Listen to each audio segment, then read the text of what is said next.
नमस्कार बच्चों, एक बार फिर स्वागत है आप सभी का बड़के गुरुजी ऑनलाइन टीचिंग क्लासेस में।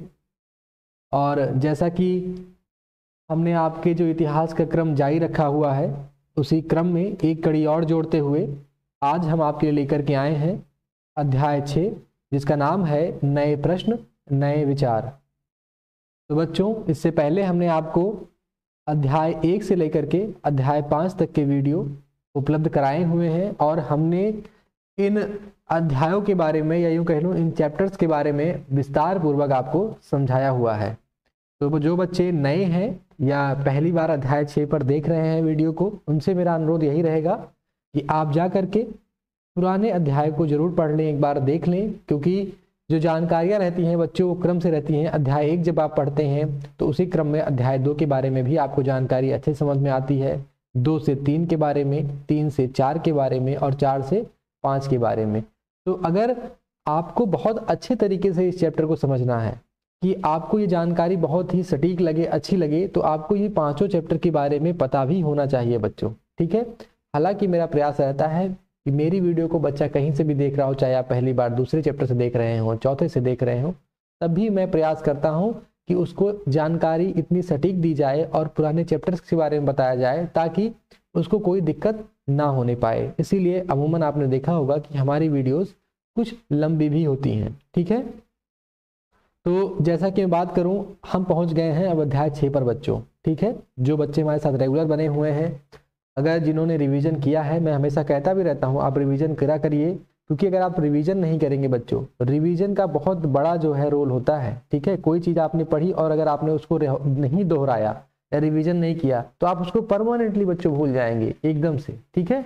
इसीलिए रिवीजन जरूर किया करिए। क्योंकि हमारे 5 चैप्टर खत्म हो गए हैं, तो ये मेरा भी कर्तव्य बनता है कि मैं आपको चल के थोड़ा सा रिवीजन करवा दूं, ताकि ये छठा चैप्टर जो है ना एकदम आपको मक्खन की तरह समझ में आए, ठीक है, बहुत अच्छे से, ठीक है।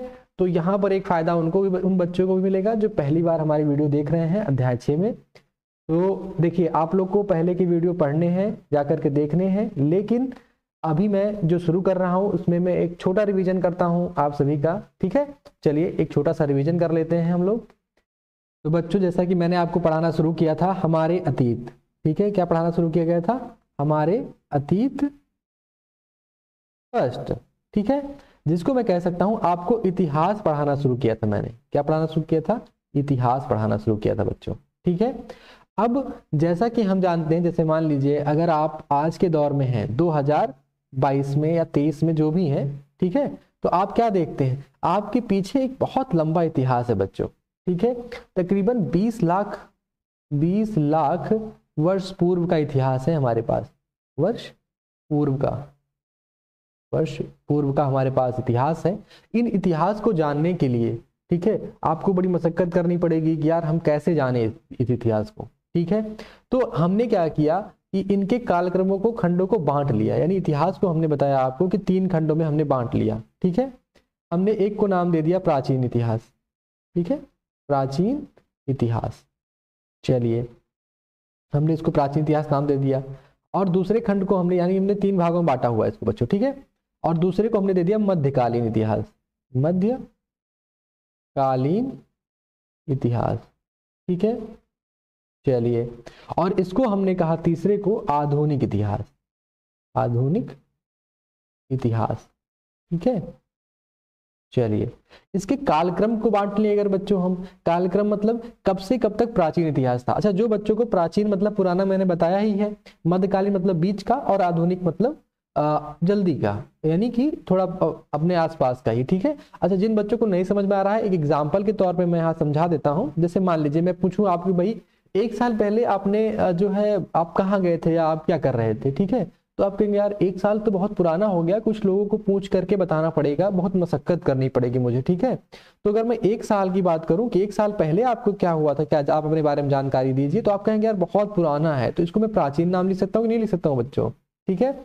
अगर वही मैं पूछूं 1 महीने पहले की बात पूछूं, तो आप कहेंगे हाँ यार थोड़ा बहुत तो इसके बारे में मुझे याद है, इसको मैं लिख सकता हूँ क्या? मध्य के बारे में, ठीक है। यही मैं पूछूं आपसे 1 दिन के बारे में बताइए, 1 दिन पहले क्या हुआ था आपके साथ में, ठीक है, तो कहेंगे यार ये तो बहुत अच्छी बात है, इसके बारे में तो मुझे सारा कुछ पता है। ठीक है। तो ये बच्चों आपका हो गया क्या, आधुनिक हो गया। क्या हो गया, आधुनिक। तो यहाँ पर इससे ये मतलब नहीं कि मतलब एक दिन पहले या एक महीना पहले या एक साल पहले, ये मैंने आपको समझाने के तौर पे बताया है। यही जब आपका प्राचीन इतिहास आता है तो ये कहते हैं साहब कि जो 20 लाख वर्ष पूर्व तक का इतिहास आपके पास है, तो इसमें से 20 लाख ईसा पूर्व से लेकर के, ठीक है बच्चों, ईसा पूर्व से लेकर के 700 ईस्वी तक, 700 ईस्वी तक, यानी 700 ईस्वी तक, 20 लाख से 700 ईस्वी तक ये जो पीरियड है, जैसे मैंने यहाँ पर एक साल लिखा था ना, इन्होंने कहा कि 20 लाख से 700 ईस्वी तक जो पीरियड रहेगा वो प्राचीन इतिहास माना जाएगा बच्चों, ठीक है। मध्यकालीन के इन्होंने कहा कि 700 से, उसके बाद जो 700 से, ठीक है, 700 ईस्वी से, और जो हमारा रहेगा 1857 ईस्वी तक बच्चों, ठीक है, 1857 ईस्वी तक ये हमारा रहेगा मध्यकालीन इतिहास। यानी इसके बारे में हम मध्यकालीन इतिहास के बारे में इस पीरियड में पढ़ेंगे, यानी इतने समय के बीच में जो रहेगा वो मध्यकालीन इतिहास है।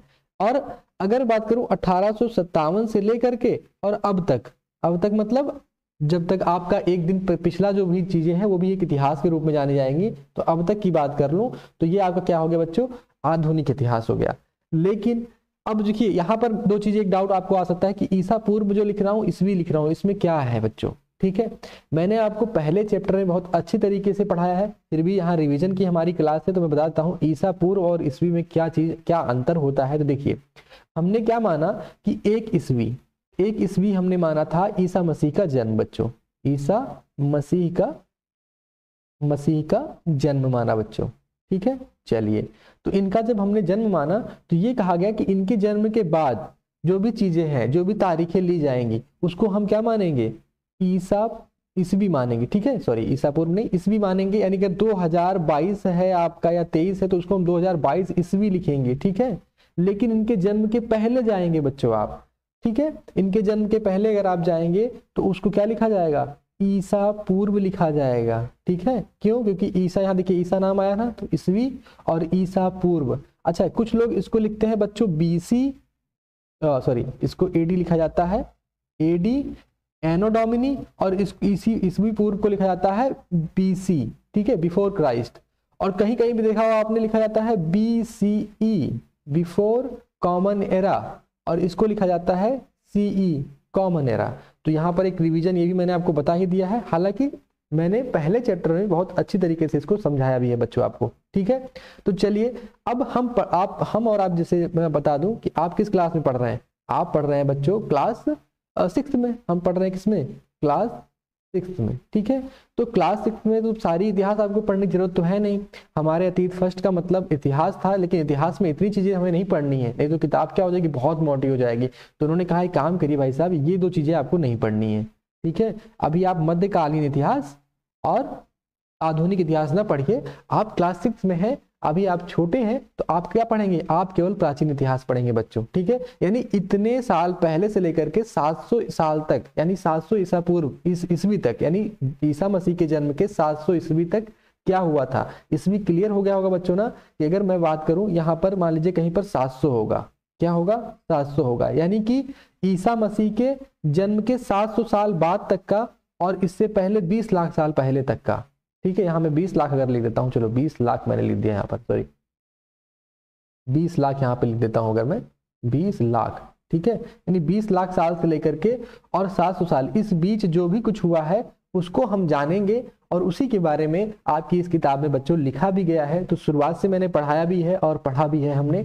तो चलिए एक बार पाठ के बारे में आपको सबको बता देते हैं और जल्दी जल्दी रिवीजन करते हैं, ठीक है। चलिए, अध्याय 1 बच्चों हमने आपको पढ़ा दिया है, जिसमें क्या, कब, कहां और कैसे के बारे में पूछा गया था। इसमें रसीदा का बच्चों एक सवाल था जो ये पूछती है कि इतिहास की जानकारी हमें कैसे मिलती है, इतिहास की जानकारी, ठीक है। अब देखिए ये कहती है भाई इतिहास की जानकारी आप प्राप्त कैसे करते हैं। फिर हमने उत्तर दिया इनको कि पांडुलिपि, ठीक है, पांडुलिपि, अभिलेख, ठीक है, हमें जो पांडुलिपियां मिली, जो अभिलेख मिले, ठीक है, और हमें इन 2 चीजों के अलावा हमें क्या मिले, पुरास्थल मिले। क्या मिले, पुरास्थल, जहां पर लोग रहा करते थे, हमने उसकी खुदाई की, पुरास्थल मिले, हमें अवशेष मिले। तो इन सब चीजों से हम क्या जान गए, हम ये जान गए कि इतिहास में कौन कौन से लोग किस समय पर थे। क्योंकि पांडुलिपियों में उन्होंने सब बकायदा लिखा गया था ना बच्चों। जैसे आपने आपको क्या बताया था, भोजपत्र बताया था, जो भुज वृक्ष की छाल से बनाया जाता है। पांडुलिपियां हमें किस पे मिली है, लिखी हुई है, भोजपत्रों पे मिली हुई है, ठीक है, भोज पत्र पे, ठीक है। अभिलेख जो किसी कठोर सतह पे लिखे जाते हैं, अधिकतर हमें किस पे मिले हुए अभिलेख, जो शिलालेख मिले हैं हमें, किस पे मिले हैं, जो हमें पत्थरों पे लिखे हुए मिले हैं, तो वो अभिलेख भी हमें मिले हुए हैं बच्चों, ठीक है। पुरास्थल भी मैंने आपको बताया था, जो प्राचीन स्थल थे जहां लोग रहा करते थे, अवशेष जो लोग रहा करते थे उनके कुछ जो वस्तुएं हमें मिली हुई हैं, ठीक है। तो उन वस्तुओं को हमने जब लिया और उससे देखा कि जैसे मान लीजिए कोई रहता था और हमें उसकी कोई सामान मिल गया हो, ठीक है, उसकी कुछ जैसे औजार थे, ठीक है, पत्थर के औजार हमें मान लीजिए मिल गए हों, पत्थर के औजार मिल गए हों, तो उन औजारों का हमने निरीक्षण किया और उससे हमने पता लगाया कि कितने पुराने हैं वैज्ञानिक तकनीकी से बच्चों, ठीक है। तो इस तरीके से हमने जानकारी ली कि भी इतिहास के बारे में जानकारी कैसे प्राप्त करते हैं। अब आ जाइए चैप्टर 2 पे। तो चैप्टर 2 के बारे में ये कह रहे हैं साहब कि ये जो अध्याय 2 है, ये कह रहे हैं कि आखेट खाद्य संग्रह से भोजन उत्पादन तक। चलिए इसको भी समझा देते हैं आपको। तो ये कह रहे हैं कि जैसे मान लीजिए आपको क्या पढ़ना है बच्चों, आपको पढ़ना था एक, जैसे मान लीजिए यहाँ पर आपका 2022 है। हम कह रहे हैं कि शुरुआती दौर में जब प्राचीन इतिहास हम पढ़ रहे हैं तो ये पाषाण काल से शुरू होता है, पाषाण काल से, ठीक है बच्चों, पाषाण काल से। ये कह रहे हैं इस समय ये लोग क्या करते थे, ये आखेट करते थे। आखेट मतलब शिकार करते थे बच्चों, क्या करते थे, शिकार करते थे, ठीक है, शिकार, और खाद्य संग्रह करते थे, खाद्य संग्रह करते थे।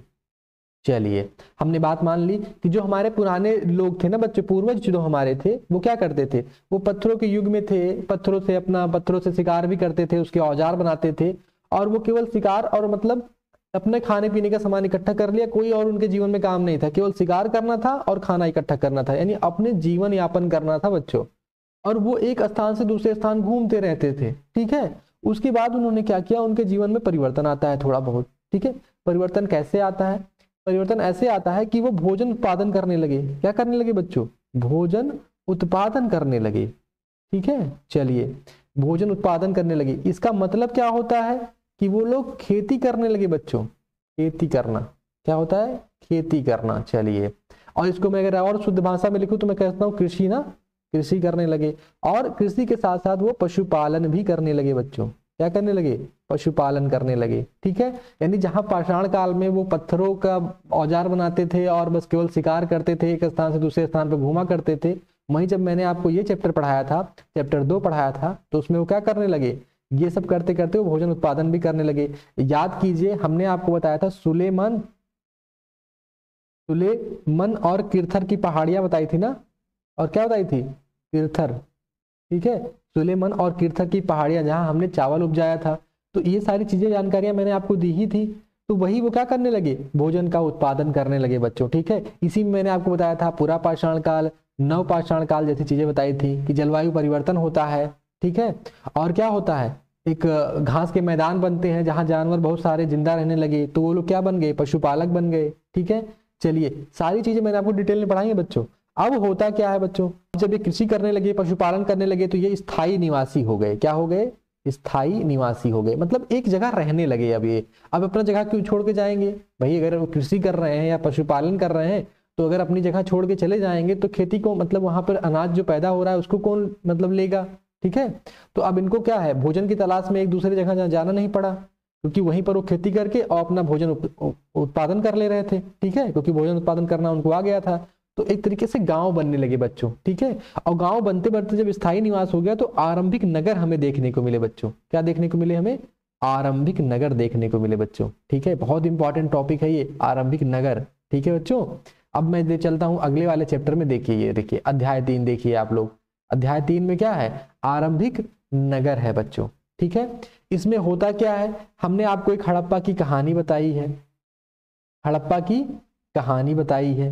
हड़प्पा की कहानी मैंने बताया कि जब लोग स्थायी हो गए, पशुपालन करने लगे, कृषि करने लगे, तो धीरे धीरे उन्होंने क्या बसाया, एक नगर बसाया, नगर बसाया, ठीक है। और नगर का नाम हमने क्या दिया उसको, हड़प्पा सभ्यता दिया। क्या दिया, हड़प्पा सभ्यता, हड़प्पा सभ्यता। हमें कई कई छोटे छोटे नगर मिले हैं ना बच्चों, जैसे लोथल हो गया, मोहनजोदाड़ो हो गया, हड़प्पा हो गया, जैसे मैंने आपको इस चैप्टर में पढ़ाया है ना आरंभिक नगर में, हड़प्पा की सभ्यता उसे कहा जाता है, या हम उसको कहते हैं सिंधु सभ्यता के नाम से भी जानते हैं बच्चों, ठीक है, सिंधु सभ्यता के भी नाम से जानते हैं। ठीक है बच्चों, तो चलिए अब हम धीरे धीरे बढ़ रहे हैं। तो आरंभिक नगर, और ये आरंभिक नगर हम जब बात करते हैं, अब जैसे डेट की बात नहीं कर रहा हूं मैं यहाँ पर, कब से कब तक है डेट के बारे में बताऊंगा आपको, ठीक है, लेकिन अगर आपको जानना है तो आरंभिक नगर के बारे में मैं बता देता हूँ कि ये हमें तकरीबन 2700 ईसा पूर्व मिले थे बच्चों। ठीक है, 2700 ईसा पूर्व आरंभिक नगर का विकास हुआ था। ठीक है, अच्छा धीरे धीरे होता क्या है, ये नगर खत्म हो जाते हैं बच्चों, इनका पतन हो जाता है, यानी क्या हो जाता है, पतन हो जाता है। ठीक है, पतन हो जाता है कब, 1900 ईसा पूर्व के आसपास, ईसा पूर्व के आसपास इनका पतन शुरू हो जाता है, और 1700 ईसा पूर्व आते आते इनका पूर्णतया पतन हो जाता है, यानी ये नगर खत्म हो जाते हैं बच्चों। खत्म होने का मेरा मतलब था बच्चों, यहाँ पर जो लोग रहते थे वो पता नहीं कहाँ चले जाते हैं। ठीक है, छोड़ के चले जाते हैं। कुछ लोगों ने कहा कि वो लोग बाढ़ आ गई होगी, उसी में मर गए होंगे सारे के सारे। ठीक है, कुछ लोगों ने कहा वहां कोई महामारी आ गई होगी, जैसे कोरोना भी हमारे बीच आके गया है बच्चों, तो उसी तरीके से कुछ लोगों ने कहा यार इस तरीके से चीजें आई होंगी और वो लोग क्या हो गए होंगे, सारे के सारे मर गए होंगे। या कुछ लोगों ने कहा कि वहां पर अकाल पड़ गया होगा, तो वो अपनी एक जगह छोड़कर कहीं और चले गए होंगे। ठीक है बच्चों, तो अब जो भी हो, ये एक सभ्यता आई चली गई। अब उसके बाद क्या कुछ और भी आया, तो हमने देखा जी बिल्कुल आया। हमने जब आगे का चैप्टर पढ़ा तो हमें ये कहा गया कि क्या बताती हैं हमें किताबें और कब्रें। तो किताबें से हमें पता चला कि हमें वेद मिले। क्या मिले बच्चों, वेद मिले। ठीक है, वेद कितने हमें मिले, हमें एक तरफ तो ऋग्वेद मिला जो सबसे पुराना वेद है हमारा। ठीक है, और 3 वेद और में मिले, जिसमें क्या था, यजुर्वेद था, यजुर्वेद था। ठीक है, यजुर्वेद हो गया, सामवेद हो गया और अथर्ववेद हो गया बच्चों, अथर्ववेद। ठीक है, तो ये हमें 3 वेद मिल गए बच्चों। ठीक है, अब होता क्या है, और अन्य ग्रंथ भी मिले हैं। ठीक है, ध्यान रखिएगा, अन्य ग्रंथ मिले हैं। ठीक है, इसका काल कब शुरू होता है ये भी मैं आपसे थोड़ा डिस्कस कर लेता हूं। जैसे हमें वैदिक क्या मिली, वैदिक सभ्यता मिली एक। ठीक है, जब ये आपकी एक नगरीय सभ्यता खत्म हो गई तो हमें एक क्या मिली, वैदिक सभ्यता मिली। इस सभ्यता में होता क्या है बच्चों, यहाँ पर 2 तरीके से होती है ये। 1500 ईसा पूर्व के करीब में हमें क्या मिलता है, एक वेद मिलता है। 1500 ईसा पूर्व के तहत हमें क्या मिलता है, एक वेद मिलता है। उस वेद में हमें सारी चीजें लिखी गई थी कि बताया गया था कि वहां पर यज्ञ वगैरह होते थे, और लोग किस में रहते थे, लोग किस में रहते थे, जन में रहते थे, जन या विश्व में रहते थे, जन या विश्व में, यानी कबीलों में रहते थे बच्चों। ठीक है, और इसी में मैंने आपको महापाषाण काल के बारे में बताया था, महापाषाण काल के बारे में बताया था, क्योंकि इसमें जो बड़ी बड़ी कब्रें बनी हुई थी जहां पर लोग दफनाए गए थे बच्चों, उसके बारे में मैंने आपको इसमें जानकारी दी। ठीक है, चलिए थोड़ा सा और आगे आए तो हमने कहा यार 1500 ईसा पूर्व के तहत जो हमें वेद मिले थे ना, उसके बाद हमें कुछ और भी ग्रंथ मिले हैं। यानी 1000 के आसपास हमने क्या किया था, 1000 ईसा पूर्व के आसपास में हमने लोहे की खोज कर ली बच्चों। क्या कर ली, लोहे की खोज कर ली, लोहे की खोज। अब देखिए ये जो लोहे की खोज थी ना, ये बहुत बड़ा परिवर्तन लेके आ गई। ठीक है, जो लोग जन या विश्व में रहते थे, जन या विश्व जिनको कहा गया था, अब वो धीरे धीरे किस में बदल रहे थे, जनपद में बदल रहे थे बच्चों। किस में बदल रहे थे, जनपद में। जैसा कि मैं अगर आपको बात करूं तो यहाँ पर आप देखिए 4थे चैप्टर में हमने क्या पढ़ा था, किताबें और कब्र की बात की थी, लेकिन हम 5वें चैप्टर में जब जाते हैं तो यहाँ पर इसका टॉपिक चेंज हो गया बच्चों, राज्य बन गया, राजा आ गया, एक प्राचीन गणराज्य की बात करने लगे हमने आपको बहुत अच्छी तरीके से इसको पढ़ाया भी है और बताया भी है। ठीक है, चलिए तो हमने क्या देखा कि जन जो थे वो किस में बदलने लगे, अब जनपद में बदलने लगे। ठीक है, और अब जनपद की बाद में क्या बनने लगा, महाजनपद बनने लगा। क्या बनने लगा, महाजनपद बनने लगा। यानी कि जन थोड़ा बड़े हुए तो जनपद बने, जनपद थोड़ा और बड़े हुए तो क्या बन गए, महाजनपद बन गए। और हमने टोटल कितने महाजनपदों की बात की है, 16 महाजनपद हमारे भारतीय उपमहाद्वीप में बने बच्चों। मैप में मैंने दिखाया भी है आपको, आप लोग फिर से देख भी लीजिएगा। ठीक है, तो यहां बात हुई कि जनपद बने, जनपद के बाद में महाजनपद बने। ठीक है, अब चूंकि हमें क्या मिल गया था, हमें वेद मिल गया था। ठीक है, तो हम जब एक तरीके से कहाँ आए, 500 ईसा पूर्व के करीब आए, 500 ईसा पूर्व के करीब में आए, तो हमें जो ये महाजनपद मिले थे बच्चों, इसमें क्या होता था कि हमने देखा कि राजा महाराजा हुआ करते थे। ठीक है, राजा महाराजाओं का तब दौर था, तब कोई प्रधानमंत्री राष्ट्रपति तो होता नहीं था वहां पर। तो वहां पर क्या हमने देखा कि वहां पर वर्ण व्यवस्था भी आ गई थी। वहां पर क्या आ गई थी, वर्ण व्यवस्था आ गई थी बच्चों, वर्ण व्यवस्था आ गई थी। ठीक है, जैसे मैंने आपको बताया क्या, ब्राह्मण क्षत्रिय वैश्य शूद्र की व्यवस्था जो बन गई थी वहां पर। ठीक है, ब्राह्मणों ने क्या बनाया था, वर्ण व्यवस्था बनाई थी, जिसमें क्या थे, ब्राह्मण थे, ठीक है, क्षत्रिय थे, वैश्य थे और शूद्र थे बच्चों। ठीक है, अब क्या हुआ कि यज्ञ होने लगे, जैसे हमने यज्ञ बताया। ठीक है, यानी कि अगर मैं ये कहूं बच्चों कि धार्मिक धर्म के नाम पे चीजें बढ़ने लगी, यानी धार्मिक कर्मकांड ज्यादा हो गए, धार्मिक कर्मकांड बढ़ने लगे, कर्मकांड बढ़ने लगे। ठीक है, यानी अब धर्म को लेकर बच्चों यहाँ पर अब जब धार्मिक उदय की बात की जाएगी तो हम कहाँ देखेंगे, 500 ईसा पूर्व के पास में आसपास देखेंगे, क्योंकि अब आपको वेद मिलने लगे और उन्हीं वेदों में ये सारा कुछ लिखा गया था बच्चों। जैसे अगर पूछा जाए कि जो ये अश्वमेध यज्ञ कराते थे, राजा कैसे बनते थे, तो महाजनपदों में राजा वगैरह बनते थे तो अश्वमेध यज्ञ कराते थे, और 500 ईसा पूर्व के आसपास हमने ये देखा बच्चों कि वहां पर धार्मिक कर्मकांड बहुत ज्यादा बढ़ गए थे। तो यहीं पर अभी हम यहीं पहुंचे हैं, अभी हम क्या 2022 में नहीं पहुंचे हैं बच्चों। ठीक है, अभी इतना नहीं पहुंचे हैं, अभी हम 500 ईसा पूर्व पहुंचे हैं, तो ये तो बहुत दूर है अभी, हालांकि इसको थोड़ा सा पास ही लिखा गया है, लेकिन आप लोग ये ध्यान रखिएगा कि अभी हम इसी के 500 ईसा पूर्व के आसपास पढ़ रहे हैं। तो जो पिछले चैप्टर में हमने ये पढ़ा राज्य, राजा और एक प्राचीन गणराज्य के बारे में, जहां मैंने एक गणराज्य आपको बताया था, कौन था, वज्जी था ना, वज्जी संघ जो आपका था उसके बारे में बताया था। तो वही चीजें हम यहाँ पर बच्चों पढ़ने जा रहे हैं। लेकिन यहाँ पर हमने जो आपको बताया था राजा के बारे में, राज्य के बारे में, मगध के बारे में बताया था। मगध क्या था इसमें, मगध एक महत्वपूर्ण महाजनपद बन गया था ना, एक महत्वपूर्ण महाजनपद बन गया था।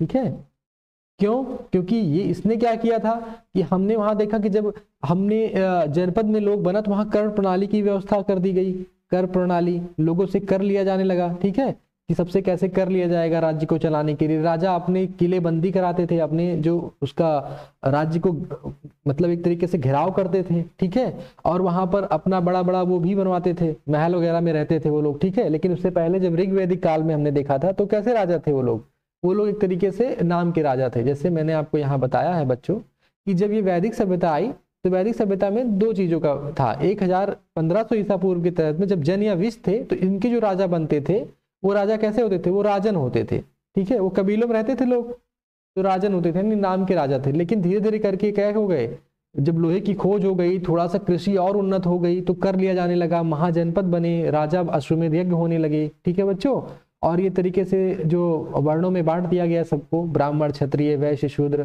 धार्मिक कार्य कर्मकांड बढ़ने लगे थे। तो उस समय हमने आपको बताया था कि जो राजा थे वो कर लेते थे, क्या लेते थे, कर लेते थे, यानी लोगों से, जैसे अगर किसान है तो उसका 1/6वां भाग ले रहे हैं, जिसको भाग भी कहा जाता है। क्या कहा जाता है, भाग भी कहा जाता है बच्चों। ये सारी जानकारियां मैंने आपको बहुत अच्छे से पढ़ाई हैं। तो यहाँ पर एक शॉर्ट रिवीजन आपका हो चुका है। अभी हम कहाँ पर हैं, 500 ईसा पूर्व में ही है बच्चों, ध्यान रखिएगा, और यही पढ़ रहे हैं। ये जो राजा महाजनपद वगैरह हैं, ठीक है, इसी में पढ़ रहे हैं। मगध के हमने आपकी जो मैप के जरिए मगध, मैंने आपको मगध भी दिखाया था। ठीक है, तो अब जब हम जो हम आपका अध्याय 6 पढ़ेंगे बच्चों, तो हम कब हैं, उसी में है। लेकिन हम देख रहे हैं कि और धर्म का उदय हो रहा है बच्चों, क्या हो रहा है, धार्मिक और उदय हो रहा है, क्या हो रहा है, कैसे हो रहा है, उसके बारे में हम इस चैप्टर में जानेंगे। तो चलिए इसको मैं मिटा देता हूँ, इरेज कर देता हूँ, और हम पढ़ते हैं अध्याय 6 के बारे में। आई होप आपको ये रिवीजन अच्छा लगा होगा। ठीक है, जैसा लगा हो आप कमेंट करके बताइएगा। तो हम अगले जो चैप्टर के, जब आपको 2-4 चैप्टर और पढ़ा देंगे तो एक रिवीजन जरूर करवा दिया करेंगे। ठीक है, चलिए, तो अध्याय 6 के बारे में मैंने आपको थोड़ी जानकारी दे दी। नए प्रश्न जानते हैं, कुछ नए प्रश्न अब निकल करके आ रहे हैं और नए विचार आ रहे हैं, ये सब आप समझ सकते हैं। ठीक है, विचार का मतलब क्या होता है, जो आपके अंदर कुछ विचार आते हैं ना कि हाँ ये कैसे हुआ होगा, वो कैसे हुआ होगा, और कुछ प्रश्न आप पूछते हैं, तो वही यहाँ पर किया जा रहा है कि अब हम किस दौर में जी रहे हैं बच्चों, महाजनपद के दौर में, महाजनपद के दौर में, जब मगध जैसे महाजनपद बन चुके हैं। और लोहे की सबसे बड़ी बात बच्चों, लोहे की खोज हो चुकी है, आप सोचिए। ठीक है, इससे पहले लोहा था ही नहीं हमारे पास, हम किसके औजार बनाते थे, हम पत्थर के औजार बनाते थे। ठीक है, तो चलिए शुरू करते हैं बिना किसी देरी के। अनघा निकली सैर पर, अनघा एक नाम है बच्चों, तो इस बच्ची का एक नाम है, कहा जा रहा है वो सैर पर, सैर एक पिकनिक के तौर पर जान सकते हैं आप। ठीक है, सैर सपाटा आप लोग सुने ही होंगे। ठीक है, तो चलिए बात करते हैं। इसमें कह रहा है अनघा आज पहली बार अपने विद्यालय की ओर से सैर पर जा रही थी। इसके लिए उसने देर रात पुणे, जो कि महाराष्ट्र में है, से कहाँ जा रही थी, वाराणसी, जो कि कहाँ है, उत्तर प्रदेश, की ट्रेन पकड़ी। स्टेशन पर अनघा को छोड़ने आई उसकी माँ ने अध्यापिका से कहा, बच्चों को बुद्ध के बारे में बताने के साथ साथ उन्हें सारनाथ दिखाने भी ले जाइएगा। ठीक है बच्चों। तो इसका मैं थोड़ा थोड़ा सार आपको बता देता हूँ। अनघा एक बच्ची है जो एक क्लास 6 में हो सकता है पढ़ती रही हो। वो कहाँ जा रही है बच्चों? पिकनिक पे जा रही है। किस पे जा रही है? पिकनिक पे जा रही है अपनी विद्यालय की तरफ से। अच्छा, तो वो पुणे से कहाँ जाती है? पुणे से जाती है वाराणसी के लिए।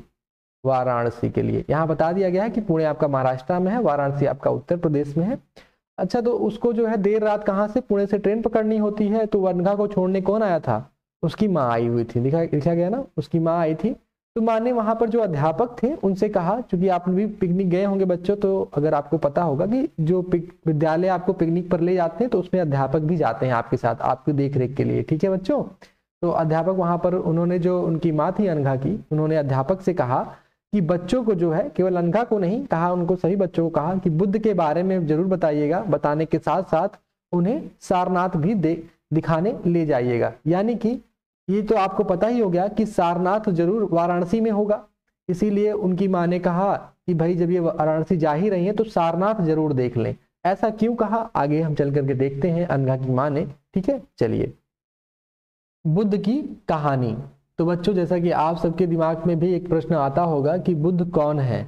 जब अनघा की माँ ने कहा कि इनको बुद्ध के बारे में बताने के साथ साथ सारनाथ भी दिखाने ले जाइएगा, तो आप सारनाथ के बारे में सोच रहे होंगे कि सारनाथ क्या है और बुद्ध कौन है। तो वहीं पर बताया गया है, बुद्ध की कहानी बताई गई है।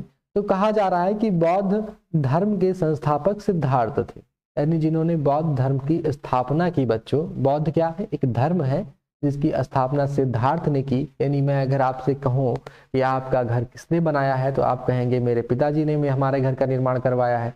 उसी तरीके से जो बौद्ध धर्म था, उस धर्म को किसने उसकी नींव रखी है? वो थे सिद्धार्थ, जिन्हें गौतम के नाम से भी जाना जाता है। ठीक है, इनका एक और नाम था, क्या था? गौतम। जैसे आप सभी का एक घर का नाम होता है, एक विद्यालय का नाम होता है बच्चों। घर में आपको कुछ चिंटू पिंटू कुछ भी बुलाते रहे होंगे, लेकिन विद्यालय में एक आपका नाम होता है। उसी तरीके से सिद्धार्थ का नाम क्या था? गौतम भी उनका नाम था। कहा जाता है कि उनका जन्म लगभग 2500 वर्ष पूर्व हुआ था। यानी कि उनका जन्म कब हुआ था? 2500 वर्ष पूर्व हुआ था। इसी 2500 वर्ष को चाहे 2500 वर्ष लिखिए, 2500 वर्ष पूर्व, या मैं ये कह सकता हूँ 2000 इसमें से घटाएंगे आप तो 500 ईसा पूर्व भी कहा जा सकता है बच्चों। ठीक है, ध्यान रखिएगा। ऐसा मैं इसलिए बता रहा हूं क्योंकि कभी कभी ये भी लिखा हुआ मिल जाता है आपको, क्योंकि अभी तक मैंने आपको कहा 500 ईसा पूर्व के आसपास ही बता रहा हूं ना। यहीं पर हमने महाजनपदों का निर्माण देखा है। ठीक है, मगध जैसे महाजनपद बड़े इंपॉर्टेंट थे। अच्छा, इनका जो जन्म है वो हुआ कहाँ था, इसके बारे में भी थोड़ा मैं आपको जानकारी दे दूंगा जब मैं मैप दिखाऊंगा आपको। ठीक है, कहा जा रहा है यह वह समय था जब लोगों के जीवन में तेजी से परिवर्तन हो रहे थे। जैसे मैंने आपको बताया बच्चों कि महाजनपद, जन थे, जन से जनपद, जनपद से महाजनपद, यानी कि आप देख रहे हैं ना कितनी तेजी से परिवर्तन हो रहे थे। कर हो रहे थे, कर लिया जा रहा था लोगों से, और लोहे का आविष्कार हो गया था तो खेती भी बहुत अच्छी हो रही थी वहां पर। तो लोगों के जीवन में क्या होता, तेजी से परिवर्तन हो रहे थे। तेजी से परिवर्तन बहुत इंपॉर्टेंट वर्ड है बच्चों ये, कि तेजी से परिवर्तन क्या हो रहे थे। अगर आपसे कोई पूछे कि क्या परिवर्तन तेजी से हो रहे थे, तो आप कहेंगे इससे पहले हमें लोहा नहीं मिला था भाई, हमें 1000 ईसा पूर्व के करीब लोहा मिला। तो हमने क्या देखा कि अब औजार लोहे के बन रहे थे, सेनाएं हो रही थी बहुत ज्यादा, किलेबंदी हो रही थी, कर लिया जा रहा था, राजा और मजबूत हो रहा था। ठीक है, सेनाएं रखी जा रही थी। ठीक है, तो जैसा कि तुमने अध्याय 5 में पढ़ा, अब देखिए वही बात इन्होंने भी कह दी कि भाई जो तुमने अध्याय 5 में पढ़ा है उसी तरीके से। ठीक है, महाजनपदों के कुछ राजा इस समय बहुत शक्तिशाली हो गए थे। अब देखिए यहाँ पर क्या हो गया था कि जो महाजनपदों के राजा थे वो बहुत ज्यादा शक्तिशाली हो गए थे। क्यों? क्योंकि अब उनको कर ज्यादा मिलने लगा था। ठीक है, कर मतलब एक तरीके से टैक्स। अब सरकार से वो लोगों से क्या करने लगे थे, वो पैसा लेने लगे थे ना। पैसा मतलब जैसे अनाज, कृषक अनाज दे रहा है, कोई सुनार है या कोई और भी जो वहां पर वैश्य है यानी व्यापारी है, वो भी कुछ ना कुछ दे रहा है टैक्स के तौर पर। तो अब टैक्स उनके पास, राजा के पास ज्यादा आने लगा, तो उनका पैसा क्या बढ़ने लगेगा ना। तो राजा क्या होने लगे, शक्तिशाली होने लगे। अब उनकी सेनाएं भी ज्यादा रख सकते थे पहले की अपेक्षा। ठीक है, हजारों सालों के बाद फिर से नगर उभर रहे थे। अब देखिए यहाँ पर क्या कह रहा है, सबसे इंपॉर्टेंट है, यहाँ कह रहा है कि फिर से नगर उभर रहे थे। देखिए मैंने जब आपको बताया था, अभी बोर्ड में समझाया था ग्रीन बोर्ड में, कि हमारे पास एक हड़प्पा नगर पहले से था। ठीक है, क्या था? हड़प्पा था। जब हमने पहली बार नगर बनाया था, और जो कि वो क्या हो गया था, उसका पतन हो गया था। अब एक बार फिर से क्या हुआ था, नगर उभर रहे थे।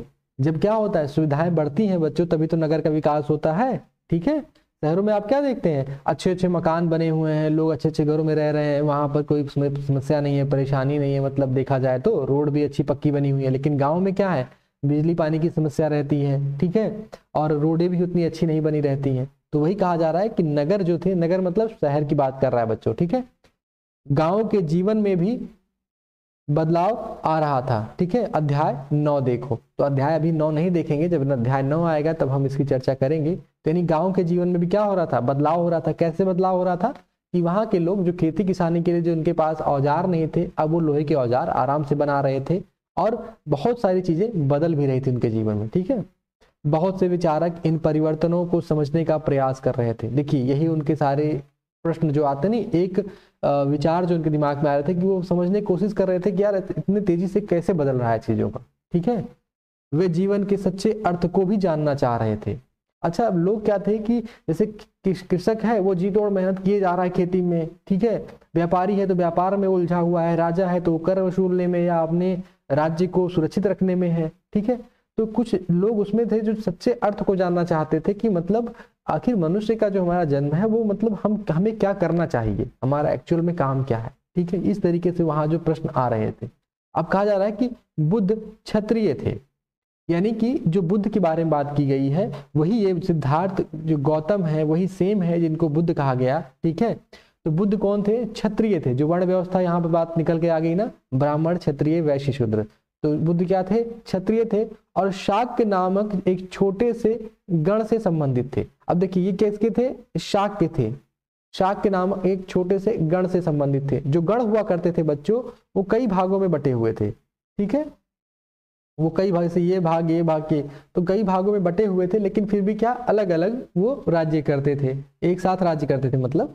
तो यहाँ देखा जाए तो एक मान लीजिए उनका गढ़ था शाक्य, जहां पर क्या था, उनका गढ़ था शाक्य, छोटा सा गढ़ था। ठीक है, यानी कि एक राज्य मान सकते हैं आप उसको।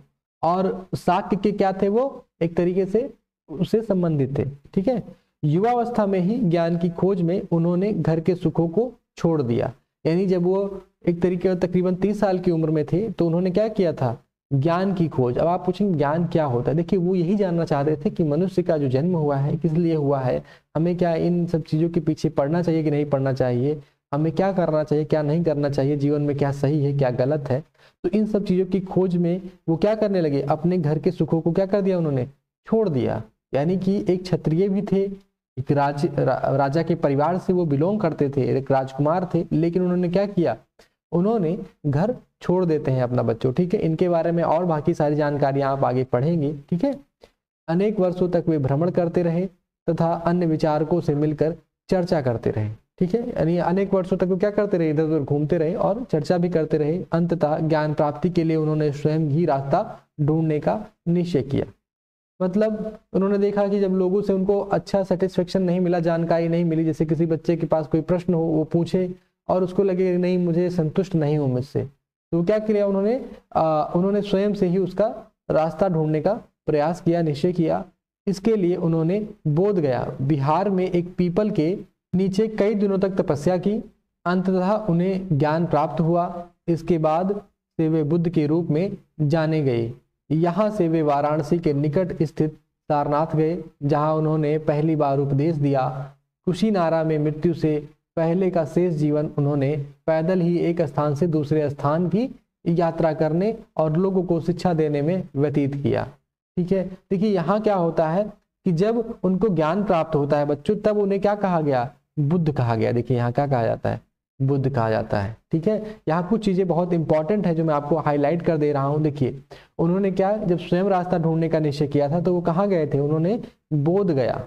बोध गया एक जगह है, कहाँ पर है, बिहार में है। ठीक है, एक पीपल के नीचे कई दिनों तक क्या की, उन्होंने तपस्या की, जिसमें उन्हें ज्ञान प्राप्त हुआ। उनके अपने सवालों के उन्हें जवाब मिल गए बच्चों। ठीक है, उसके बाद में वो क्या किए जाने लगे, बुद्ध के रूप में जाने गए। अब वहीं से वो क्या होते, यहाँ से वे वाराणसी के निकट स्थित सारनाथ गए। देखिए यहीं फिर आ गया ना। अब वो लोग जो आपकी अनघा थी वो कहाँ जा रही थी, वो वाराणसी जा रही थी। तो वाराणसी के निकट जो है स्थित सारनाथ गए। ठीक है, जहां उन्होंने पहली बार उपदेश दिया। यानी पूछा जाएगा कि बुद्ध ने पहली बार उपदेश कहाँ दिया, तो आप क्या कहेंगे, सारनाथ में दिया था। ठीक है बच्चों। अब कह रहा है कि कुशीनारा में, कुशीनारा में क्या था, मृत्यु से पहले शेष जीवन उन्होंने पैदल एक स्थान से दूसरे स्थान की यात्रा की। अब देखिए, जब तक ये मृत्यु तक, कहाँ मृत्यु हुई है इनकी, कुशीनारा में हुई है। ये इंपॉर्टेंट है बच्चों, याद रख लीजिएगा। ठीक है, तो कुशीनारा वहीं आपका मगध के आसपास ही पड़ता है।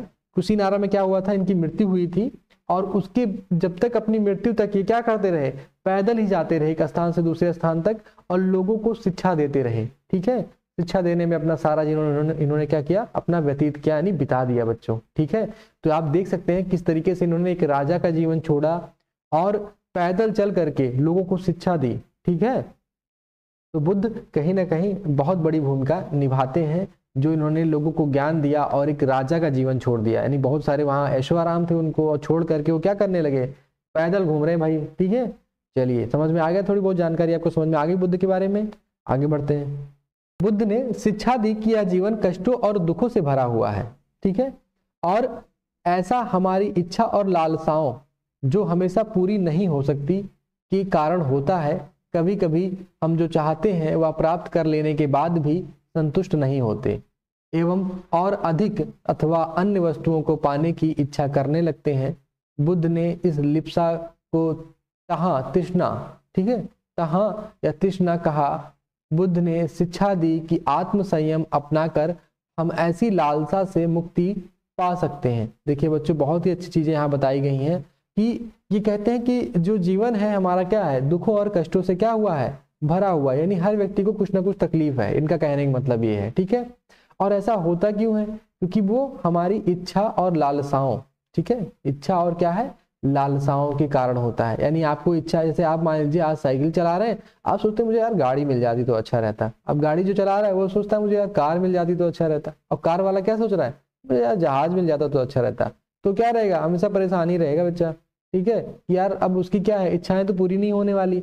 तो कह रहा है, वही कह रहे हैं कि जो हमेशा पूरी नहीं हो सकती हैं, कि हमेशा ये नहीं जरूरी है कि आपकी पूरी हो जाए। ठीक है, तो वही यहाँ पर बुद्ध कह रहे थे कि भाई हम अपने जीवन में क्या है, कष्टों से भरा हुआ है और दुखों से भरा हुआ है। ठीक है, आप इसका हमेशा कंप्लेन करते रहते हैं, यार मेरे पास ये नहीं है, मेरे पास ये नहीं। ठीक है, अच्छा, तो उन्होंने एक बात और कही कि कभी कभी हम जो चाहते हैं वह प्राप्त कर लेने के बाद भी क्या होते हैं, संतुष्ट नहीं होते हैं। क्यों, क्योंकि आप चाहते हैं मुझे बाइक मिल जाए, बाइक तो मिल गई, लेकिन अब चाहते हैं क्या, मुझे कार मिल जाए।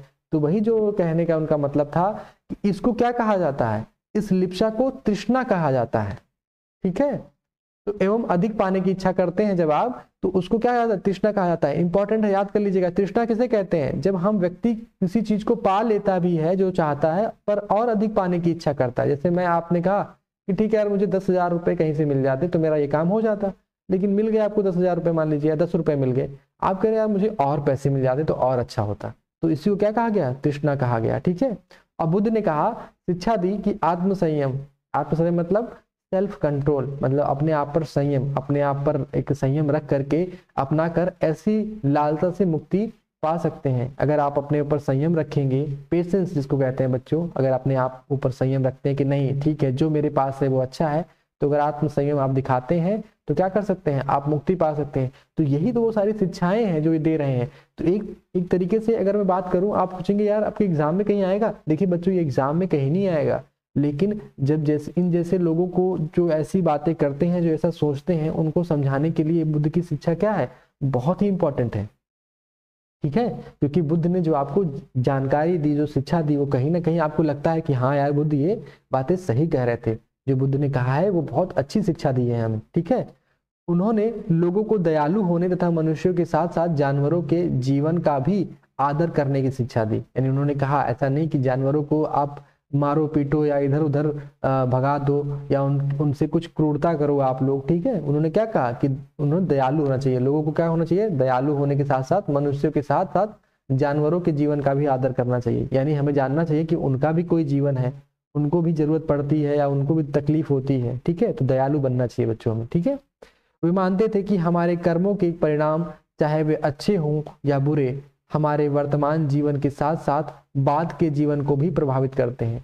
ठीक है। जैसा कि बच्चों आपने सुना होगा कि बहुत लोग पुनर्जन्म में विश्वास करते हैं, तो वो यही कह रहे थे कि जीवन के साथ साथ और बाद में भी जो आप अच्छा कर्म करेंगे तो आपको अच्छे फल मिलेंगे, आप बुरा कर्म करेंगे बच्चों तो आपको बुरा फल मिलेगा। इसी तरीके से उन्होंने कहा है कि अगर आपने अच्छा या बुरा कुछ भी किया हो तो वो आपके वर्तमान यानी जो आज का जीवन है उसको तो प्रभावित करता ही है, यानी वहाँ तो आपको कठिनाई होगी, लेकिन जो अगला जन्म या अगला जीवन आपको मिलेगा वहाँ भी उसमें क्या होगी, आपको समस्या या उससे आपको जूझना पड़ सकता है। ठीक है बच्चों, चलिए।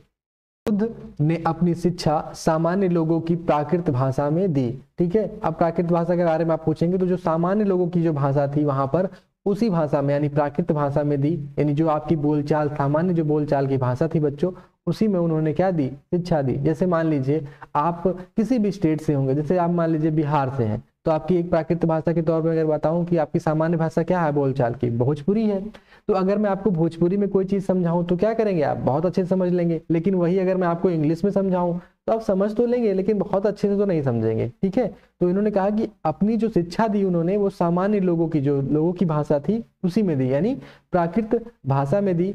इससे सामान्य लोगों भी उनके संदेश को समझ सके। इससे क्या हुआ, जो लोग बहुत पढ़े लिखे नहीं थे ना उन्होंने भी उनके संदेश को अच्छे से समझा, यानी जो उन्होंने शिक्षा बताई, जो लोगों को चीजें बताई, उन्होंने क्या किया, उसको अच्छे से समझ गए। लेकिन अगर वही जाते बुद्ध और कहते थे इंग्लिश में समझाते थे सबको तो क्या करते, उसमें जो पढ़े लिखे रहते वो समझ जाते और जो बेचारे नहीं पढ़े लिखे हैं वो क्या करते, वो नहीं समझ पाते। लेकिन उन्होंने क्या किया, आम जनमानस की जो लोगों की भाषा थी उस भाषा में उन्होंने क्या किया था, संदेश दिया, अपना जो शिक्षा दी। ठीक है, अब यहाँ कहा जा रहा है कि वेदों की रचना के लिए किस भाषा का प्रयोग हुआ था। देखिए मैंने आपको बताया था ना कि वेदों की रचना के लिए जो था वो प्राचीन संस्कृत भाषा का प्रयोग हुआ था बच्चों, यानी अगर आप संस्कृत भी लिखेंगे तो कोई दिक्कत नहीं, लेकिन हम ये जानते हैं कि प्राचीन संस्कृत। ठीक है, तो ध्यान रखिएगा वेदों की रचना किस में की गई है, संस्कृत भाषा में की गई है। ठीक है, चलिए यहाँ कहा जा रहा है कि सारनाथ स्तूप। ठीक है, सारनाथ स्तूप यानी सारनाथ तो पता ही होगा, सारनाथ क्या है, जहां बुद्ध ने पहली बार अपना जो संदेश दिया था उसके बारे में है। ठीक है, इस इमारत को स्तूप के नाम से जाना जाता है। जो यहाँ पर अभी इमारत आप देख रहे हैं ना एक बनी हुई है, अभी मैं आपको पूरी चित्र दिखाऊंगा इसका। ठीक है, इसको स्तूप के नाम, इसको क्या बोलते हैं बच्चों, स्तूप बोलते हैं, ध्यान रखिएगा। और इनके बारे से जुड़ी ये बहुत इंपॉर्टेंट जानकारी है, इसलिए याद रखिएगा सारनाथ स्तूप इंपॉर्टेंट है, हाईलाइट भी कर दे रहा हूं मैं यहाँ पर। ठीक है, यहीं पर बुद्ध ने अपना सर्वप्रथम उपदेश दिया था। इसी घटना की स्मृति में यहाँ स्तूप का निर्माण किया गया है। ठीक है, देखिए यहाँ पर कुछ चीजें ऐसी हैं कि आपको जाननी चाहिए। ये कह रहा है कि इस घटना की, इस घटना मतलब जहां उन्होंने अपना पहला उपदेश दिया इसके लिए वहां पर क्या किया गया है, उसकी स्मृति में, उसकी याद के लिए। ठीक है, क्या दिया गया है, यहाँ स्तूप का निर्माण किया गया है। ठीक है, अध्याय 11 में तुम इन स्तूपों के बारे में और अधिक पढ़ोगे। तो बच्चों यहाँ पर अध्याय 11 तो भी दूर है, फिलहाल कोई चीज आप पूछ रहे होंगे यार स्तूप क्यों बनाया गया। ठीक है, चलिए मैं स्तूप दिखा देता हूं आपको।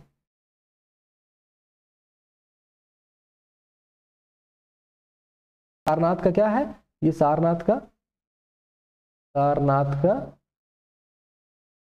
स्तूप है। ठीक है, चलिए तो ये जो स्तूप बनाया गया है बच्चों, ठीक है, ये किस लिए बनाया गया था, ये उनकी याद में बनाया गया था कि यहाँ पहली बार बुद्ध ने क्या किया था, अपना उपदेश दिया था। जैसे मान लीजिए बच्चों ये स्मृति में बनाया गया है, आप मैच खेलने जाते हैं, मैच में देखते हैं क्या होता है, ट्रॉफी रखी रहती है ना कि जो जीतेगा उसको इस जीत के उपलक्ष्य में ये ट्रॉफी दी जाएगी।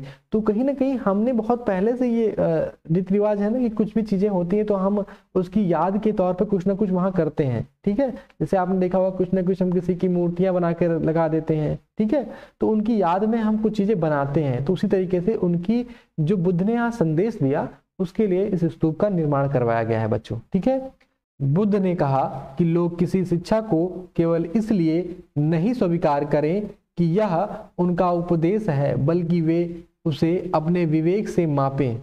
आओ देखो उन्होंने ऐसा किस प्रकार किया। देखिए बुद्ध का एक सबसे अच्छा जो यहाँ पर वाक्य निकल कर आता है, वो कहते हैं कि मैं कुछ कह रहा हूं तो उस पर यकीन मत करो। ठीक है, उनका जो कहना था, बहुत अच्छी चीजें बच्चों यहाँ पर लिखी गई हैं। ये सारी जो लाइनें हैं ना ये ऐसी लिखी गई हैं, और जो बुद्ध की जो चीजें थी वो बहुत अच्छी थी।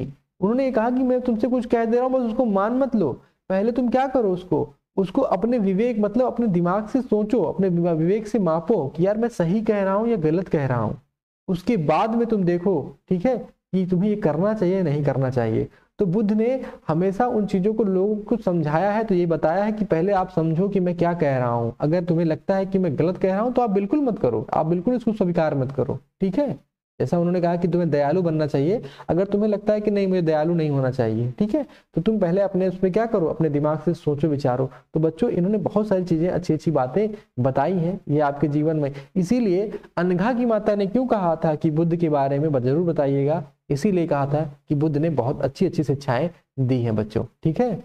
चलिए, कीसा गोमती की कहानी। तो बच्चों आइए आपको एक कहानी सुनाते हैं, आपके चैप्टर में है, बहुत अच्छी कहानी है, बुद्ध से रिलेटेड है, ठीक है। कहा जाता है कि यह बुद्ध के विषय में एक प्रसिद्ध कहानी है, बहुत प्रसिद्ध कहानी है ये, ठीक है। एक समय की बात है, कीसा गोमती नामक एक स्त्री का पुत्र मर गया। इस बात से वह इतनी दुखी हुई कि वह अपने बच्चे को गोद में लिए नगर की सड़कों पर घूम घूम कर लोगों से प्रार्थना करने लगी कि कोई उसके पुत्र को जीवित कर दे। एक भला व्यक्ति उसे बुद्ध के पास ले गया। तो आप समझ रहे होंगे ना कि कीसा गोमती की कहानी जो बताई जा रही है, कीसा गोमती एक औरत है, ठीक है, जिसका पुत्र क्या था, मर जाता है बच्चों, ठीक है। अब वो क्या करती है, अपने पुत्र से उसका बड़ा स्नेह था, बहुत प्यार करती थी। माता हमेशा अपने पुत्र को तो प्यार करती ही करती है, तो वो भी अपने पुत्र को बहुत प्यार करती थी और उसको गोद में लेकर के सड़कों पर घूम रही है और लोगों से कहती है कि कोई मेरे पुत्र को जिंदा कर दे। वो अपने पुत्र के प्रेम में इतना ज्यादा पागल हो चुकी है कि अब उसको कुछ नहीं दिख रहा है कि वो मर गया है या क्या है। वो कहती है कि कोई इसको जिंदा कर दो। अच्छा, तो लोग वहां सोचते हैं कि चलो यहाँ पर बुद्ध के पास ले जाते हैं, क्योंकि बुद्ध क्या है, बहुत एक बड़े व्यक्ति हैं, एक ईश्वर के रूप में उनको मानते थे लोग वहां पर। तो एक व्यक्ति क्या करता है, उनको बुद्ध के पास ले जाता है, ठीक है। अब कह रहे हैं कि बुद्ध ने कहा मुझे एक मुट्ठी सरसों के बीज लाकर दो, मैं तुम्हारे पुत्र को जीवित कर दूंगा, ठीक है। अब बुद्ध कहते हैं कि काम करो, मुझे एक मुट्ठी सरसों का जो है क्या कर दो, बीज ला करके दे दो, मैं तुम्हारे पुत्र को क्या कर दूंगा, जीवित कर दूंगा। कीसा गोमती बहुत प्रसन्न हुई। अब कीसा गोमती बहुत प्रसन्न हो जाती है कि यार एक मुट्ठी सरसों, ये तो बहुत आसान है, कोई भी दे देगा मेरे पुत्र के जीवन के बदले में, मैं कहीं से भी मांग के ले आऊंगी, ठीक है। पर जैसे ही वह बीज लाने के लिए जाने लगी तभी बुद्ध ने उसे रोका और कहा, अब वो जब बीज लाने के लिए कहती है ठीक है गुरुजी, मैं अभी जाकर के बीज लेकर के आती हूँ, उसी समय बुद्ध कहते हैं, रोकते हैं और कहते हैं कि ये बीज एक ऐसे घर से मांग कर लाओ जहां किसी की मृत्यु ना हुई हो। यानी बुद्ध उससे ये भी कहते हैं कि जा तो रही हो लाने के लिए, लेकिन ऐसे घर से लाना जहां पर किसी की मृत्यु ना हुई हो, ठीक है। कीसा गोमती एक दरवाजे से दूसरे दरवाजे गई, लेकिन जहां भी गई उसने पाया कि हर घर में किसी न किसी के पिता, माता, बहन, भाई, पति, पत्नी, बच्चे, चाचा, चाची, दादा या दादी की मृत्यु हुई थी, ठीक है। अब देखिए, कीसा गोमती जाती तो है, लेकिन क्या देखती है कि जिस घर में भी जाती है लोग तो कह देते हैं कि देखिए आपके पुत्र का विषय है, एक मुट्ठी नहीं मैं आपको 2 मुट्ठी सरसों दे दूंगा, लेकिन जो आप कंडीशन बता रही हैं कि मेरे घर में किसी की मृत्यु ना हुई हो, तो ऐसा तो मुश्किल है, क्योंकि मेरे घर में मेरे दादाजी की, किसी के यहाँ किसी के चाचा जी की, किसी के यहाँ किसी के दादी की। तो इस तरीके से जिस घर में वो कीसा गोमती गई उसके हर घर में क्या हुआ था, किसी न किसी की बच्चों मृत्यु हुई ही थी, ठीक है। अब कह रहे हैं कि बुद्ध दुखी माँ को क्या शिक्षा देने का प्रयास कर रहे थे। तो अच्छा, जो माँ रहती है वापस बुद्ध के पास आती है और कहती है वो अपना जो ये, और साथ साथ जो है बुद्ध को एक तरीके से शिष्य बन जाती है, उनकी अनुयायी बन जाती है और अपना जो स्नेह रहता है वो जान जाती है कि मेरे बच्चे की अब मृत्यु हो चुकी है और संसार में जो जीवित है उसकी मृत्यु होना तय ही है, ठीक है। तो बुद्ध ने क्या किया कि उसको शिक्षा दे दी, उसको बताया कि जो अपने पुत्र स्नेह में वो इतना अपने दिमाग का संतुलन एक तरीके से खो बैठी थी कि नहीं मुझे मेरा पुत्र को जीवित करना है किसी तरीके से, तो वही बुद्ध ने उसको एक ज्ञान दिया कि नहीं, इस संसार में देखिए जो भी आता है उसको जाना ही जाना है, और ऐसा नहीं कि तुम्हारे साथ हो रहा है, ये वो सबके साथ हुआ है, ठीक है। तो उसको क्या होता है, उस महिला को पता चल जाता है। तो बुद्ध ने जो उस माँ को एक शिक्षा देते हैं कि नहीं देखिए जो ये संसार है, इस संसार में आना जाना लगा रहता है। बुद्ध दुखी माँ को क्या शिक्षा देना चाहते थे, तो आप यही कहेंगे कि वो उसे बताना चाहते थे इस संसार में जो है क्या हुआ है, किसी न किसी के साथ में ये चीजें जरूर हुई हैं, कि आप अकेली नहीं है, कि आपका ही पुत्र केवल खोया हुआ है, सभी ने कुछ ना कुछ जरूर खोया है, ठीक है। चलिए आगे बढ़े। देखिए बच्चों, उपनिषद हमने जो आपको बताया था ना कि 4 वेद हमको मिले और फिर हमें कुछ उपनिषद भी मिले हैं, ध्यान रखिएगा। अन्य ग्रंथ जब बात करते हैं ना तो अन्य ग्रंथ के बारे में हमने आपको बताया नहीं कि अन्य ग्रंथ क्या क्या है, लेकिन वहां पर क्या है, उपनिषद भी है। ठीक है, कहा जा रहा है कि जिस समय बुद्ध उपदेश दे रहे थे उसी समय या उससे भी थोड़ा पहले दूसरे अन्य चिंतक भी कठिन प्रश्नों का उत्तर ढूंढने का प्रयास कर रहे थे।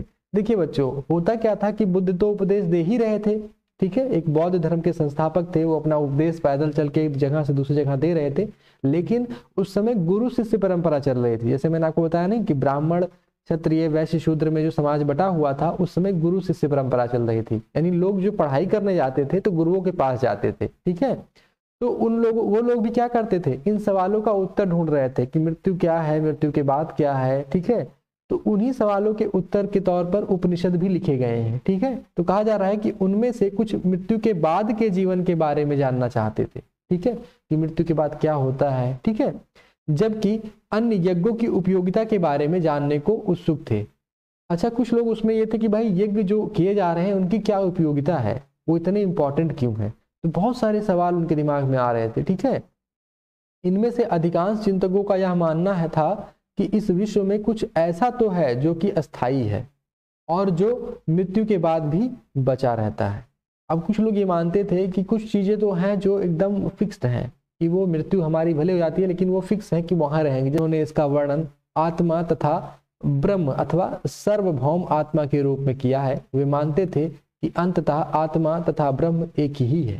ठीक है, अब देखिए यहाँ पर आपको थोड़ा कॉम्प्लिकेटेड लग रहा होगा, यार आत्मा आ गई, ठीक है, ब्रह्म आ गया।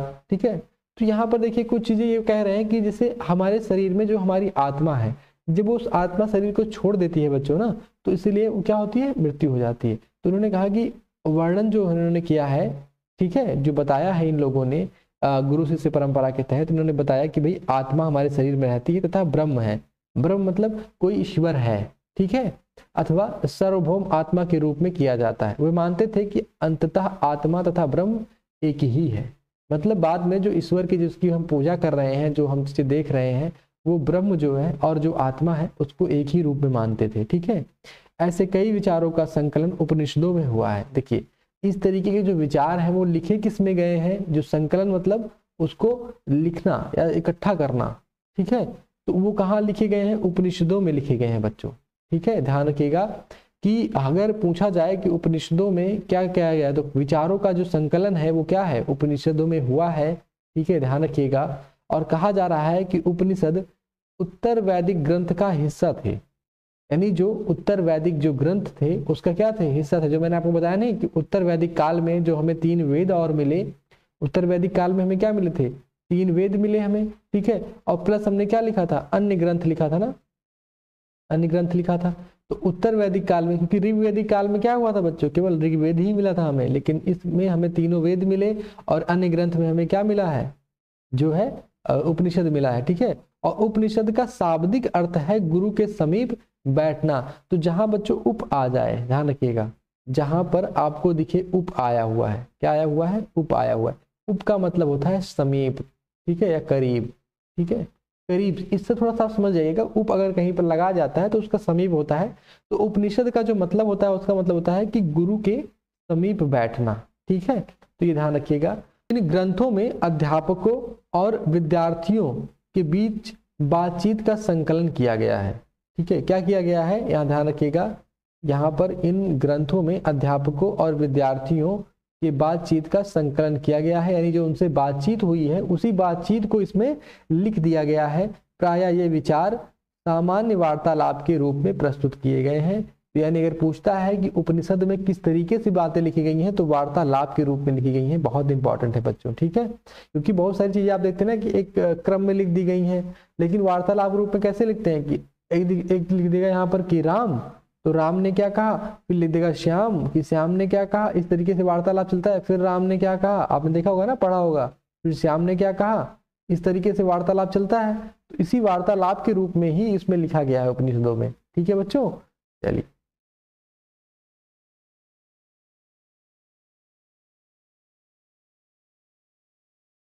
यहां बात आ जाती है भारतीय दर्शन की 6 पद्धति, षड दर्शन।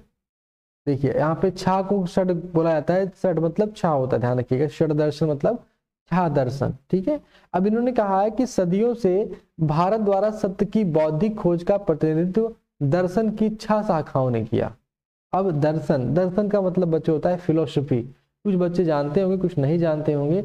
तो देखिए जो मानव जीवन के बारे में पूरी जो आपको जानना है, शुरू से लेकर के आखिरी तक जो जीवन है हमारा, उसमें क्या क्या चीजें हमारे जीवन में आती हैं जाती हैं और किस तरीके से उसकी जो जानकारी है हमें लेते हैं, ठीक है, उनको दर्शन एक तरीके से कहा जाता है, फिलोसफी कहा जाता है, ठीक है। तो ये वैशेषिक न्याय, ये क्या है, वैशेषिक न्याय, सांख्य, योग, पूर्व मीमांसा और वेदांत या उत्तर मीमांसा के नाम से जाने जाते हैं। तो जो छह दर्शन है बच्चों, उसका नाम याद रखिएगा, यहाँ पर छह दर्शन का यहाँ नाम दिया गया है कि वैशेषिक से लेकर के और उत्तर मीमांसा तक की यहाँ पर बात की गई है, ध्यान रखिएगा, बहुत इंपॉर्टेंट है, ठीक है। यानी ये छह दर्शन है। अब इन यानी फिलोसफी है ये छह, जिसमें आपका योग भी आता है, आपके जीवन में क्या है, योग भी तो है।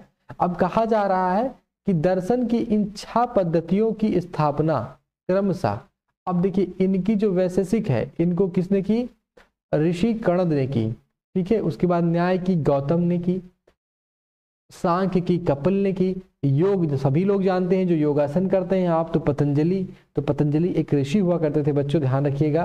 कुछ लोग तो पतंजलि से रामदेव को ही याद रखते हैं, ठीक है, तो उनकी वो कंपनी का नाम है पतंजलि, लेकिन पतंजलि एक ऋषि हुआ करते थे जिन्होंने योग के बारे में बताया। तो वही जो हमारे जीवन के बारे में चीजें हैं, जीवन की हमारे क्या रूपरेखा है उसके बारे में जो जानना है, वही एक दर्शन है बच्चों, ठीक है। आगे चल के तो इस पे पूरी एक बुक ही लिखी गई है, एक पूरा आपका वो है, सब्जेक्ट ही है फिलोसफी से। बहुत लोग कहते हैं ना यार मेरा फलसफा याद रखिएगा, फलसफा मतलब क्या, उनके जीवन के बारे में जो चीजें हुई हैं, क्या क्या हुई हैं, ठीक है। तो एक सामान्य आदमी के जीवन के बारे में यहाँ बात की जा रही है, ठीक है। जैमिनी यानी पूर्व मीमांसा, वेदांत, वेदांत की बात करें तो जो आपका वेदांत या उत्तर मीमांसा की बात करें तो उसके लिए कौन है, व्यास उसके संस्थापक माने गए हैं, ठीक है, द्वारा की गई मानी जाती है। तो बच्चों इसको नोट भी कर लीजिएगा कि जो छह पद्धतियों की जो स्थापना है किसने की है, ठीक है। तो व्यास तक यानी छह दर्शन लिखे गए हैं और उनके ऋषियों के नाम लिखे गए हैं कि किन्होंने किन्होंने इनकी स्थापना की हुई है, ठीक है। जो आज भी देश के बौद्धिक चर्चा को दिशा देते हैं। जर्मन मूल के ब्रिटिश भारतविद फ्रेडरिक मैक्स मूलर के अनुसार दर्शन की इन छह शाखाओं का विकास कई पीढ़ियों के दौरान व्यक्तिगत विचारकों के योगदान से हुआ, ठीक है। यद्यपि ये एक दूसरे से भिन्न दिखते हैं, तथापि सत्य की इनकी समझ में आधारभूत तालमेल दिखता है। ये कहते हैं कि जो भी ये छह आपकी हैं, इससे तो अलग अलग तो हैं ही, ठीक है। और इसके बारे में किसने बताया है हमें, ब्रिटिश भारतविद, यानी वो भारतविद तो थे, भारत जो विद्वान थे वो भारत के तो थे ही, लेकिन वो ब्रिटिश से आए हुए थे, ठीक है। कौन थे, मैक्स मूलर साहब थे, फ्रेडरिक मैक्स मूलर साहब, इनका नाम भी आप याद रख सकते हैं, इंपॉर्टेंट रहता है। इन्होंने इसके बारे में एक कमेंट किया हुआ है, कमेंट का मतलब उसके बारे में अपनी राय रखी हुई है कि जो छह दर्शन है ये लोगों ने बहुत मतलब विचार करके या वैचारिक जो उनके व्यक्तिगत वैचारिकों के योगदान से हुआ है। और इन्होंने इसमें कहा है कि इनमें चूंकि अलग अलग तो हैं लेकिन इनमें तालमेल बहुत अच्छा है, यानी योग जो आपका योग है, जो सांख्य है, जो न्याय है, ये एक तालमेल बिठाते हैं, भले अलग अलग हो लेकिन जीवन में एक तालमेल बिठाते हैं जरूर, ठीक है बच्चों। चलिए आगे बढ़ते हैं। इसमें जो इंपॉर्टेंट है कि ये जो छह दर्शन है बच्चों, और ये छह जो है आपके कौन कौन से ऋषि हैं उसके बारे में याद रखिएगा। तो उपनिषद और ये जो दर्शन है ये अन्य ग्रंथों में ही आएंगे जो उत्तर वैदिक काल में लिखे गए हैं, ठीक है। चलिए आगे बढ़ते हैं। बुद्धिमान भिखारी, यहाँ पर एक और जो आपका आ जाता है, यहाँ पर कहा जा रहा है कि यह वार्तालाप छांदोग्य उपनिषद, ठीक है। तो उपनिषद याद रखिएगा कि ये छांदोग्य उपनिषद की बात कर रहा है। तकरीबन हमें 108 के करीब उपनिषद मिले हैं बच्चों, ध्यान रखिएगा, मतलब एक दो नहीं 108 के करीब उपनिषद मिले हैं हमें, ध्यान रखिएगा इसको। तो उसी में से एक छांदोग्य उपनिषद है कि नामक प्रसिद्ध उपनिषद की एक कहानी पर आधारित है बुद्धिमान भिखारी। कहा जाता है कि सौनक व अभिप्रातारिण नाम दो ऋषि सार्वभौम आत्मा की उपासना करते थे, यानी जो अभिप्रातारिण और सौनक थे ये क्या करते थे, आत्म सार्वभौम आत्मा की, इनका मानना था कि सार्वभौम मतलब जो सभी जगह है, सार्व मतलब सार्वभौम मतलब सभी जगह है, सभी जगह आत्मा की उपासना करते थे। एक बार ज्यों ही वे भोजन करने के लिए बैठे, एक भिखारी आया और भोजन मांगने लगा। भोजन करने बैठे थे, एक भिखारी आ जाता है और उनसे भोजन मांगता है। शौनक ने कहा, हम तुम्हें कुछ नहीं दे सकते। देखिए, इसको पहले पढ़ने से पहले यह देख रखिएगा। देखिए, शौनक ने कहा, यहाँ पर वार्तालाप हो रहा है ना, शौनक ने कहा, फिर भिखारी ने पूछा, इस तरीके से वार्तालाप हो रहा है। तो इसीलिए जो उपनिषद है वो वार्तालाप के रूप में लिखे गए हैं। तो शौनक कहता है कि हम तुम्हें कुछ नहीं दे सकते, वो उसको कहता है कि हम तुम्हें कुछ नहीं देंगे भैया। भिखारी ने पूछा, विद्वजन यानी विद्वान, जो आप लोग विद्वान हैं, आप किसकी उपासना करते हैं? उपासना एक तरीके से पूजा होता है बच्चों, कि आप किसकी पूजा करते हैं। तब अभिप्रतारण ने उत्तर दिया, सार्वभौम आत्मा की, यानी हम सार्वभौम आत्मा की पूजा करते हैं। तो वो कहता है, ओह, इसका मतलब आप यह जानते हैं कि यह सार्वभौम आत्मा संपूर्ण विश्व में विद्यमान है। मतलब उनका कहने का मतलब था कि जो आप सार्वभौम की जो पूजा कर रहे हैं, इसका मतलब तो आत्मा हर जगह है। तो ऋषियों ने कहा, हाँ हाँ, हम जानते हैं। भिखारी ने फिर पूछा, अगर सार्वभौम आत्मा संपूर्ण विश्व में विद्यमान है तो यह मेरे अंदर भी विद्यमान है। मतलब अगर ये सब जगह आत्मा आपकी, आप क्या मानते हैं? आप मानते हैं कि जो आत्मा है वो सभी जगह विद्यमान है, तब तो ये मेरे अंदर भी होगी, क्योंकि मैं भी इसी संसार का ही तो हिस्सा हूँ। और मैं कौन हूँ? मैं इस विश्व का ही एक भाग ही तो हूँ। मतलब मैं भी इसी विश्व का ही तो एक भाग हूँ। अगर सारी चीजों को मिलाया जाए तो मुझे भी कोई एक चीज मानी जाएगी कि नहीं मानी जाएगी? तो फिर क्या होता है कि तुम सत्य बोलते हो युवा ब्राह्मण। अब जो भिखारी था, जो ब्राह्मण था, चूंकि वो क्या कहते हैं, जो वहां के जो ऋषि रहते हैं वो कहते हैं कि तुम सत्य बोलते हो युवा ब्राह्मण, ठीक है, इसलिए हे ऋषियों, मुझे भोजन ना देकर आप उस सार्वभौम आत्मा को भोजन देने से मना कर रहे हैं। अब जब वो कहते हैं कि तुम तो सत्य कह रहे हो यार, कि तुम भी, तुम्हारे अंदर भी आत्मा होगी, तो कहते हैं कि अगर मेरे अंदर आत्मा है और आप आत्मा की पूजा करते हैं, तो भाई मुझे भोजन ना दे करके तो आप क्या कर रहे हैं? मुझे भोजन ना दे करके आज सार्वभौम आत्मा को भोजन देने से मना कर रहे हैं। यानी मुझे नहीं मना कर रहे हैं, आप एक तरीके से जिसकी पूजा करते हैं आप उसी को मना कर दे रहे हैं, ठीक है। भिखारी की बात की सच्चाई जानकर ऋषियों ने उसे भोजन दिया। अच्छा, जब इतना वो सुनते हैं कि हाँ ये तो बात बिल्कुल सही कह रहा है, तब वो कहते हैं ठीक है, इसे हम भी भोजन देंगे, क्योंकि ये तो, इसके अंदर भी वो आत्मा है जिसकी हम पूजा या उपासना करते हैं, ठीक है। भिखारी ने भोजन पाने के लिए ऋषियों को किस तरह मनाया, यहाँ पूछा जा रहा है। तो आप देख सकते हैं भिखारी ने एक तर्क दिया कि सार्वभौम जो आत्मा है वो उसमें भी मौजूद है। इसी तर्क के रूप में उसने उनको मनाया। आपके विचार में जो भी कुछ आए आप लिख सकते हैं, ठीक है बच्चों, क्योंकि हो सकता है आपके और मेरे विचारों में थोड़ा सा अंतर जरूर हो। चलिए आगे बढ़ते हैं। है कि इन चर्चाओं में भाग लेने वाले अधिकांशतः पुरुष व ब्राह्मण तथा राजा होते थे। कभी कभी गार्गी जैसे स्त्री विचारकों का भी उल्लेख मिलता है। अब कहा जा रहा है कि जो चर्चाएं यहाँ हो रही है ना, जो भिखारी से चर्चा हो रही है, कभी आपने देखा होगा कि जो है भिखारी किससे चर्चा कर रहा था? अभी भिखारी कर रहा था भिखारी की ब्राह्मण, भिखारी जो भिखारी था वो कौन था? एक ब्राह्मण था। तो भिखारी की चर्चा हो रही थी ऋषियों से बच्चों। किससे हो रही थी? ऋषियों से हो रही थी। ये यहाँ कह रहे हैं कि इन चर्चाओं में जो भाग लेने वाले अधिकांशतः पुरुष ब्राह्मण तथा राजा होते थे। यानी जो भी चर्चा लिखी गई है वो ब्राह्मण, पुरुष ब्राह्मण के बीच में और राजा के बीच में लिखी गई है, ठीक है। कभी कभी कहा गया है कि गार्गी जैसी स्त्री विचारकों का भी उल्लेख मिलता है। यानी जो गार्गी जैसी स्त्रियां हैं, गार्गी एक नाम है बच्चों स्त्री का, जो एक विद्वान है वो भी कहा जा रहा है कि वो भी स्त्री विचारक है, का भी उल्लेख मिलता है। विद्वता के लिए प्रसिद्ध गार्गी राज दरबारों में होने वाले वाद विवाद में भाग लिया करती थी। देखिए, राज दरबारों में बच्चों पहले वाद विवाद हुआ करता था। वाद विवाद मतलब एक डिबेट आपने जानते होंगे। डिबेट में हम क्या देखते हैं कि हम एक प्रश्न करते हैं, उसका कोई उत्तर देता है, फिर उससे जो प्रश्न मिलता है हम उसका उत्तर देते हैं। तो डिबेट का मतलब ये नहीं लड़ाई झगड़ा करना, उसका मतलब हमारा ज्ञान का वर्धन करना, ज्ञान को बढ़ाना अपने। तो वही कहा जा रहा है कि जो विद्वता के लिए जो प्रसिद्ध थी, यानी गार्गी जो थी, यानी अगर आपको पूछा जाए कि महिलाओं की क्या स्थिति थी उस समय पर, तो महिलाएं भी उस समय विद्वान हुआ करती थी बच्चों, ठीक है। तो यानी गार्गी जैसी कौन महिलाएं विद्वान थी? तो आप कहेंगे नहीं, विद्वता के लिए गार्गी कौन थी? प्रसिद्ध थी उस समय पर। यानी गार्गी जैसी महिलाएं भी हुआ करती थी जो बहुत विद्वान थी, ठीक है, जो राज दरबारों में क्या करती थी? डिबेट करती थी जाकर के, ठीक है, भाग लिया करती थी। जैसे अभी आप न्यूज चैनल खोलिए, 10 लोग चिल्ला रहे होंगे उसमें, तो हालांकि वो चिल्लाते नहीं, वो डिबेट करते हैं, वो अपने पक्ष रखते हैं, और आपको, आप दर्शक हैं, आप उसका मूल्यांकन करते हैं कि कौन सही बोल रहा है और कौन झूठ बोल रहा है बच्चों, ठीक है। तो इसी तरीके से गार्गी जो थी वो एक विद्वान थी, और जो डिबेट करती थी कब, कहाँ पर? राज दरबारों में। पहले राज दरबारों में हुआ करता था डिबेट, ठीक है। निर्धन व्यक्ति इस तरह के वाद विवाद में बहुत कम ही हिस्सा लेते थे। देखिए, निर्धन व्यक्ति तो भाई आज भी इस तरीके के वाद विवाद में कोई हिस्सा नहीं लेते हैं। जो बहुत पढ़े लिखे हुए हैं वही हिस्सा लेते हैं, ठीक है। इस तरह का एक प्रसिद्ध अपवाद सत्यकाम जाबाल का है। देखिए, एक कह रहे हैं कि अपवाद के रूप में, अपवाद किसको कहते हैं, जो कहीं एग्जाम्पल ना मिले। जैसे लोगों ने क्या कह दिया कि भाई हम अपवाद के रूप में ये जान जाते हैं कि यार किसी को मतलब रातों रात कोई अमीर बन जाता है, ठीक है, एक गरीब आदमी रातों रात अमीर बन गया, तो वो तो अपवाद ही हुआ यार कि गरीब आदमी जो मतलब ऐसे ही थोड़ा बहुत पैसे कमा करके कर रहा है तो एक दिन में तो अमीर बन नहीं सकता, तो कहीं हो सकता है उसकी लॉटरी लग गई हो, तो अपवाद के रूप में एक आटू हो सकता है, ठीक है। तो वही कहा जा रहा है कि एक अपवाद हमें मिला था, सत्यकाम जाबाल का नाम था, ठीक है। सत्यकाम जाबाल कौन था, हो सकता है गरीब रहा हो, तभी तो ये इसके बारे में कहा जा रहा है। तो सत्यकाम जाबाल का नाम उसकी दासी माँ के नाम पर पड़ा। उसकी माँ कौन थी, दासी थी। देखिए, दासी माँ कहा जा रहा है, उसकी माँ जो दासी थी, मतलब जो राजा रानियों की जो मतलब सेवा पानी करते हैं उनको दासी कहा जाता था उस समय पर। तो वही कहा जा रहा है कि उसकी माँ दासी थी, फिर भी वो कौन था, सत्यकाम जाबाल बड़ा विद्वान व्यक्ति था, ठीक है।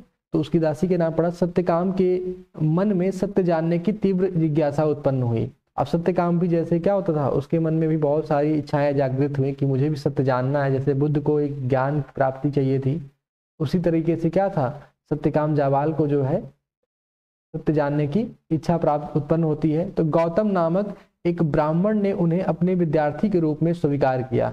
देखिए, गौतम जो यहाँ नाम आया बच्चों, ये अलग नाम है, ध्यान रखिएगा, उनसे मत मिक्स करिएगा बुद्ध से। बुद्ध का नाम क्या था, सिद्धार्थ भी था, गौतम भी था, लेकिन ये गौतम क्या है, एक ब्राह्मण है, उन्होंने अपना क्या बनाया, उसे विद्यार्थी के रूप में स्वीकार किया। मतलब उस समय कोई विद्यालय तो हुआ नहीं करता था बच्चों, ऋषियों के पास लोग छोड़ आते थे कि आप इनको पढ़ाइए लिखाइए। तो जो ये ब्राह्मण थे, इन्होंने क्या किया था, सत्यकाम जाबाल को अपना विद्यार्थी बनाया था, तथा वह अपने समय के सर्वाधिक प्रसिद्ध विचारकों में से एक बन गए, ठीक है। अब होता क्या है कि सत्यकाम जाबाल जो थे वो सबसे ज्यादा बड़े विचारक, ठीक है। विचारक का मतलब क्या होता है, एक तरीके से उनके अंदर एक बहुत बड़े नॉलेज के रूप में बहुत विद्वान, एक बड़े विद्वान बने, ठीक है। उपनिषदों के कई विचारों का विकास बाद में प्रसिद्ध विचारक शंकराचार्य द्वारा किया गया, जिनके बारे में तुम कक्षा 7 में पढ़ोगे। तो कक्षा 7 में आप शंकराचार्य के बारे में पढ़ोगे। तो शंकराचार्य ने भी जो है क्या किया था, कुछ प्रसिद्ध विचारक के द्वारा किया गया है, मतलब उसमें उपनिषदों में कुछ विचारों को रखा है उन्होंने। व्याकरण विद पढ़नी, देखिए इसको ऐसे ही पढ़िएगा, विद मतलब विद्वान, एक तरीके से व्याकरण के जो विद्वान थे पढ़नी थे, ठीक है। कहा जा रहा है कि इस युग में कुछ अन्य विद्वान भी खोज कर रहे थे। उन्हीं प्रसिद्ध विद्वानों में एक पाणिनि ने संस्कृत भाषा के व्याकरण की रचना की। उन्होंने स्वरों तथा व्यंजनों को एक विशेष क्रम में रखकर उनके आधार पर सूत्रों की रचना की। ये सूत्र बीज गणित के सूत्र से काफी मिलते जुलते हैं। इसका प्रयोग कर उन्होंने संस्कृत भाषा के प्रयोगों के नियम लघु सूत्रों लगभग 3000 के रूप में लिखे। देखिए बच्चों, होता क्या है, जैसे आपको इंग्लिश सीखना है मान लीजिए, तो क्या कहा जाता है कि आप इंग्लिश ग्रामर सीख लीजिए। लेकिन अगर आपको संस्कृत सीखनी है, मान लीजिए क्या संस्कृत भाषा सीखनी है, तो आप क्या करेंगे, संस्कृत व्याकरण सीखेंगे ना बच्चों, संस्कृत के जो व्याकरण सीखेंगे। अभी व्याकरण लिखा किसने, ये लिखा पाणिनि साहब ने, ठीक है। तो ये बहुत इंपॉर्टेंट है, ध्यान रखिएगा कि जो व्याकरण जो पाणिनि जी थे, उन्होंने क्या लिखा है, पाणिनि जी ने आपके व्याकरण की रचना की है। किसके व्याकरण की रचना की है, संस्कृत भाषा के व्याकरण की रचना की है, बहुत इंपॉर्टेंट है, ठीक है। और इन्होंने लगभग कितने सूत्र लिखे हैं, लगभग 3000 सूत्र के रूप में लिखे हैं। तो इतनी जानकारी ये बहुत ही इंपॉर्टेंट है, इसको जरूर याद रखिएगा, ठीक है। कि पढ़नी जी ने उसी समय के तहत जो अन्य विद्वान कर रहे थे, वो ज्ञान की प्राप्ति के लिए जो चीजें और भी देख रहे थे, तो उस समय पढ़नी जी जैसे लोग भी हुए जिन्होंने व्याकरण की रचना की संस्कृत के, जिससे क्योंकि उस समय जो हमारे वेद थे किस में लिखे गए थे, संस्कृत में लिखे गए थे। अब संस्कृत किसी को पढ़ना ही नहीं आ रही है, क्यों, क्योंकि व्याकरण पहले पढ़ लीजिएगा तो संस्कृत आराम से समझ में आ जाएगी। जैसे आप हिंदी व्याकरण है, हिंदी व्याकरण पढ़ लेते हैं तो आप किसी चीज को अच्छे से लिख सकते हैं कि कॉमा कहाँ लगाना है, फुल स्टॉप कहाँ लगाना है। इंग्लिश है, इंग्लिश अगर ग्रामर आपने इंग्लिश क्या किया आपने, अगर आपने इंग्लिश ग्रामर अच्छे से पढ़ ली, ठीक है, तो आप क्या कर सकते हैं, आप इंग्लिश अच्छे से बोल सकते हैं या लिख सकते हैं। तो उसी तरीके से संस्कृत अगर आपको बोलनी है या लिखनी है तो आपको संस्कृत व्याकरण जानना चाहिए। तो यहाँ पर यही एक इम्पॉर्टेंट चीज है जो याद रखिएगा, ठीक है। चलिए आगे बढ़ते हैं, बात करते हैं जैन धर्म के बारे में। बच्चों कुछ चीजें बच्चे कंफ्यूज रहते हैं कि वो 2 ही 3 धर्मों के बारे में जानते हैं। जैसे आप अधिकतर हम सुनते हैं हिंदू, ठीक है। एक हिंदू धर्म के बारे में बच्चे जानते हैं, फिर मुस्लिम धर्म के बारे में जानते हैं, ठीक है, मुस्लिम, सिख और ईसाई, ठीक है। इन धर्मों के बारे में बच्चे जानते हैं, लेकिन आपको पता होना चाहिए कि इसके अलावा भी बहुत सारे धर्म हैं बच्चों, जैसे कि जैन धर्म, बौद्ध धर्म और भी धर्म के लोग हमारे इस पूरे अगर देखा जाए तो विश्व में विद्यमान है। लेकिन हम चूंकि भारतीय उपमहाद्वीप की बात कर रहे हैं तो जो जो धर्म यहाँ पाए जाते हैं उनके बारे में हमें जानकारी होनी चाहिए बच्चों। तो जैन धर्म की बात कर लें तो कहा जा रहा है कि इसी युग में अर्थात लगभग 2500 वर्ष पूर्व जैन धर्म के 24वें तथा अंतिम तीर्थंकर वर्धमान महावीर ने भी अपने विचारों का प्रसार किया। देखिए अब यहाँ पर जो सबसे बड़ी बात निकल के आती है कि जो जैन धर्म के संस्थापक थे कौन थे? वर्धमान महावीर थे। कौन थे बच्चों? वर्धमान महावीर थे, ठीक है। और ये कौन थे? 24वें तथा अंतिम तीर्थंकर थे। मतलब इससे पहले और भी तीर्थंकर हो चुके थे जैन धर्म के। जैन धर्म के कौन थे? ये 24वें थे। तो आप कहेंगे 23वें भी कोई रहा होगा, 22वें भी कोई रहा होगा। जी जरूर रहा होगा। तो तीर्थंकर थे। तीर्थंकर मतलब उस धर्म के बारे में कुछ अपनी जानकारियां बटोरने वाले, देने वाले, ठीक है, उस धर्म का ज्ञान प्राप्त करने वाले, उनको तीर्थंकर कहा जाता है। कौन थे? वर्धमान महावीर थे बच्चों। और ये उसी समय पे हुए थे जिस समय कौन थे? हमारे बुद्ध जी थे, ठीक है, गौतम या सिद्धार्थ की बात की जा रही है। उसी समय पर जैन धर्म के संस्थापक वर्धमान महावीर विचि थे। लेकिन इन ये जगह अलग थी इनकी, ठीक है। इनकी जगह कहाँ थी? ये थे अपने विचारों का प्रसार किया। यह वज्जी संघ के लिच्छवी कुल के एक क्षत्रिय राजकुमार थे। देखिए ये भी राजकुमार ही थे, ठीक है। और किस संघ के? वज्जी संघ के। ये भी क्षत्रिय थे। सबसे बड़ी बात आपको यहाँ पे आज क्षत्रिय राजकुमार थे ये। और कहा जा रहा है कि लिच्छवी कुल के एक क्षत्रिय राजकुमार थे। और वज्जी संघ मैंने आपको दिखाया ही था, मगध के बिल्कुल बगल में था, ठीक है। जहां पर बिंबिसार जो था, शायद उसके बारे में भी आपने पढ़ा होगा कि वो इस पे आक्रमण करना चाहता था। उसी समय उसने बुद्ध के पास अपने मंत्री वशिष्ठकार को भेजा था और पूछा था कि हमें वज्जी संघ जीतना है, कैसे जीते, ठीक है। तो ये सारी चीजें हमने 5th चैप्टर में पढ़ी है ना, तो याद रखिएगा। ये सब बहुत अच्छे तरीके से मैंने समझाया आपको। तो यहाँ पर वज्जी संघ की बात भी आई है, ठीक है। वज्जी संघ से कौन था? वर्धमान महावीर थे। इस संघ के विषय में तुमने अध्याय 5 में पढ़ा है। देखिए मैंने आपको फिर पहले ही बता दिया इसके बारे में। 30 वर्ष की आयु में उन्होंने घर छोड़ दिया और जंगल में रहने लगे। ये इन्होंने भी क्या किया? अपना सेम जैसे बुद्ध ने किया, अपना घर छोड़कर चले गए, उसी तरह ये भी अपना चले गए जंगल में रहने। 12 वर्ष तक उन्होंने कठिन व एकाकी जीवन व्यतीत किया। एकाकी मतलब बच्चों होता है अकेले। 12 वर्ष तक उन्होंने क्या किया? कठिन मतलब अब देखिए अकेले कर रहेंगे तो कठिन जीवन तो रहेगा, वो भी जंगल में रह रहे हैं तो जरूर जाहिर सी बात है कठिन रहेगा। तो जीवन व्यतीत किया। इसके बाद उन्हें ज्ञान प्राप्त हुआ। इसके बाद उन्हें ज्ञान प्राप्त होता है, यानी अपने सवालों के जवाब मिलते हैं, ठीक है। चलिए आगे बढ़ते हैं। उनकी शिक्षा सरल थी। सत्य जानने की इच्छा रखने के वाले प्रत्येक स्त्री व पुरुष को अपना घर छोड़ देना चाहिए। देखिए बच्चों इन्होंने क्या कहा कि जिसको भी सत्य जानना है, ठीक है, सत्य जानने के लिए उसको क्या करना चाहिए? अपना घर, और जो है अगर स्त्री व पुरुष कोई भी हो उसको अपना क्या करना चाहिए? घर छोड़ देना चाहिए। इसका मतलब ये नहीं था कि अब कल से आप अपना बैग वैग भरिए और बस घर से निकल जाइए, ठीक है, तो ऐसा नहीं था। इन्होंने ये कहा कि आपको अपने सुखों को छोड़ देना चाहिए। घर में क्या है? बहुत सारे सुख मिल रहे हैं, ठीक है। आप क्या करते हैं कि भाई आपको खाना चाहिए, मम्मी खाना ले आओ, ठीक है। आराम से आपको कपड़े चाहिए, आपने पिताजी से अपने कपड़े कह दिया। आपने कोई जरूरत की चीज चाहिए, अपने घर में मांग ले रहे हैं। तो आप क्या कर रहे हैं बच्चों? आपको कोई तकलीफ ही नहीं हो रही है कि आपको कोई तकलीफ ऐसी हो जिससे आपको कुछ जानकारी मिले कि नहीं हमें यार अब क्या करना चाहिए, अब क्या नहीं करना चाहिए। तो कह रहे हैं कि आपको जो है क्या करना चाहिए? सुखों का त्याग कर देना चाहिए। सुखों का त्याग कर देना चाहिए, ठीक है। क्योंकि आप जब तक अपने सुखों का त्याग नहीं करेंगे, जब तक आप संघर्ष नहीं करेंगे, तब तक आप क्या करेंगे? सत्य को नहीं जान सकते हैं, ठीक है। आप सत्य को नहीं जान पाएंगे, कठिनाइयाँ क्या होती हैं, ठीक है, तकलीफें क्या होती हैं। तो उसी तरीके से जब तक आप सुखों का त्याग नहीं करेंगे तब तक आप क्या नहीं कर सकते? आप जो है जो उनका मतलब सत्य को नहीं जान सकते। उन्हें अहिंसा के नियमों का कड़ाई से पालन करना चाहिए, अर्थात किसी भी जीव को ना तो कष्ट देना चाहिए और ना ही उसकी हत्या करनी चाहिए। महावीर का कहना था सभी जीव जीना चाहते हैं, सभी के लिए जीवन प्रिय है। महावीर ने अपनी शिक्षा प्राकृत में दी। यही कारण है कि साधारण जन भी उनके तथा उनके अनुयायियों की शिक्षाओं को समझ सके।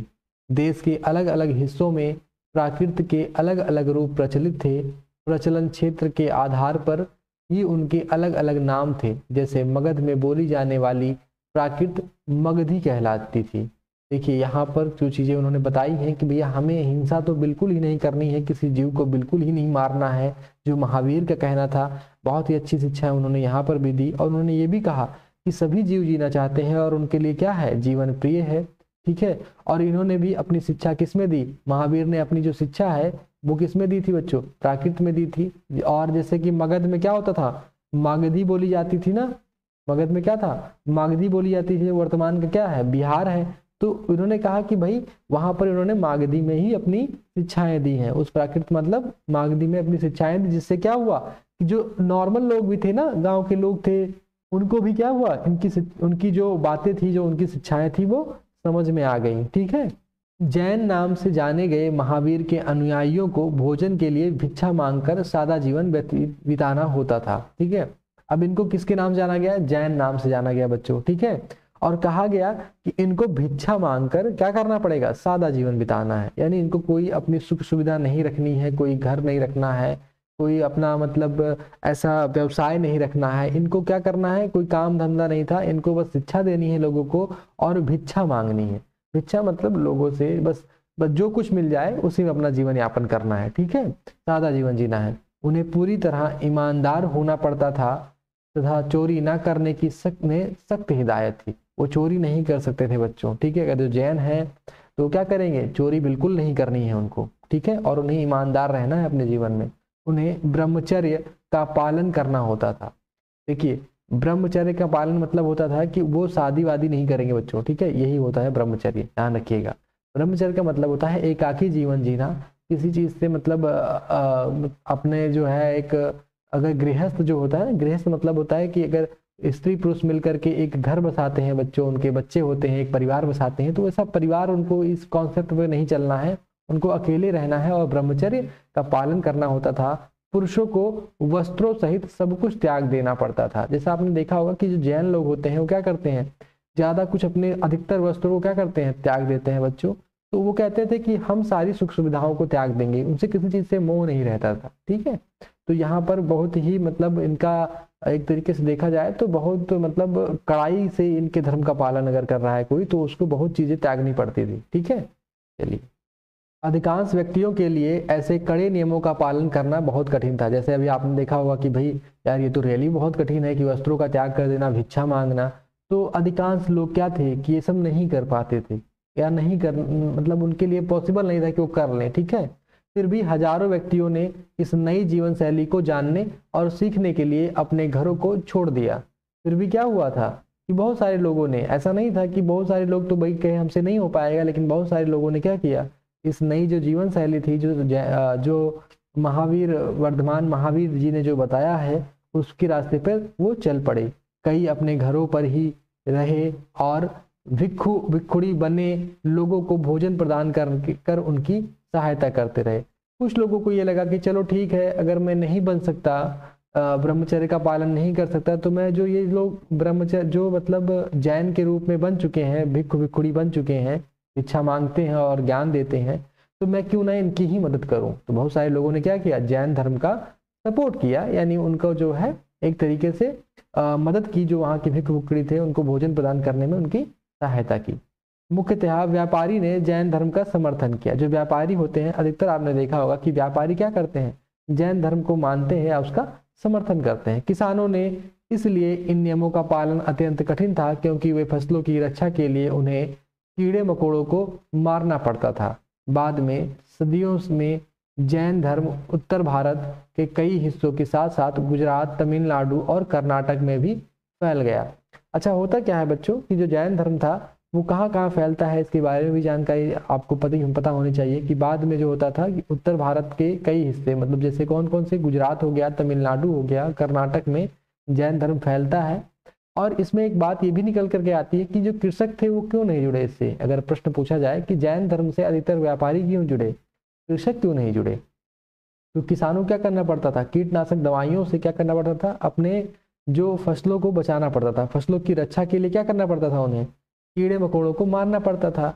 और जो वर्धमान महावीर जी थे उन्होंने बहुत कड़ाई से कहा था कि अहिंसा करनी है, हमें जानवरों को नहीं मारना है। ठीक है बच्चों, तो इसी वजह से जो किसान थे उनके लिए ये मतलब पॉसिबल ही नहीं था, क्योंकि अगर वो अपने फसलों को नहीं बचाएंगे बच्चों तो उनकी खेती किसानी होगी ही नहीं। तो इसलिए वो समर्थन तो देते थे, लेकिन उसका जो है मतलब एक तरीके से अगर कहा जाए कि उसको जो है पालन नहीं कर पाते थे जैन धर्म का पूरी तरीके से। ठीक है, चलिए, महावीर तथा उनके अनुयायियों की शिक्षाएं कई शताब्दियों तक मौखिक रूप में की रही। कहा जा रहा है कि महावीर तथा अनुयायियों, अब अनुयायियों कुछ लोगों को समझ में आ रहा हो, कुछ लोग अगर मैं बताऊं कि फॉलोअर, बहुत लोग फॉलोअर के पीछे दीवाने रहते हैं कि भाई फॉलोअर हमारे इतने हो गए उतने हो गए, लेकिन यही चीज अनुयायियों जो कहा जा रहा है इसका जो वाकई में मायने पूछा जाए बच्चों तो वो अलग होता है। फॉलोअर का मतलब होता है आप किसी को फॉलो कर रहे हैं, उसके जीवन शैली को फॉलो कर रहे हैं, उससे कुछ शिक्षा ग्रहण कर रहे हैं। तो महावीर तो हमेशा रहेंगे नहीं, उन्होंने अपने कुछ शिक्षा, अपने जो उनके फॉलोअर थे वो शिक्षाएं अपने अपने जो है शिष्यों को दी, अनुयायियों को दी। फिर उनके अनुयायी क्या करने लगे, दूर दूर जाकर के लोगों को शिक्षाएं देने लगे। तो वही कहा जा रहा है कि कई शताब्दियों तक, शताब्दियों मतलब कई सौ सालों तक जो है मौखिक रूप से ही रही। मतलब कोई ऐसे किताब से ग्रंथ पढ़ कर के नहीं कि किताब में कुछ लिखा हो और उसको पढ़ के दे रहे हैं, वो मौखिक रूप से मतलब लोगों को जा जाके सुनाते थे। वर्तमान रूप में उपलब्ध जैन धर्म की शिक्षाएं लगभग 1500 वर्ष पूर्व गुजरात में वल्लभी नामक स्थान पर लिखी गई थी। अब जो हमारे पास जैन शिक्षा है वो हमें तकरीबन 1500 वर्ष पूर्व लिखी गई है बच्चों, ध्यान रखिएगा। कब लिखी गई है, 1500 वर्ष पूर्व के आसपास जो शिक्षाएं मिली हैं हमें वो गुजरात में वल्लभी नामक स्थान पर लिखी गई थी। जो जैन धर्म के बारे में लिखा गया कि हमें क्या करना चाहिए क्या नहीं करना चाहिए वो वहां पर लिखा गया है बच्चों। ठीक है, इसमें कह रहा है कि मानचित्र 7 पृष्ठ संख्या 105 देखें। यहाँ कहा जा रहा है जैन शब्द का आपको मतलब बताया गया है कि जैन शब्द जिन शब्द से निकला है जिसका अर्थ है विजेता, यानी जो अपने दुखों पर, अपने जो चीजें, अपने जो मतलब एक तरीके से लालसाओं पर, तृष्णा पर विजय प्राप्त कर ले, वही उसको कहा जाता है जिन। और जो कहा जाता है क्या, जैन। तो जैन शब्द का मतलब क्या होता है, जिन से वो निकला हो, वो जिन जो बोतल से निकलता है ना वो अलादीन वाला, वो नहीं है बच्चों, ध्यान रखिएगा।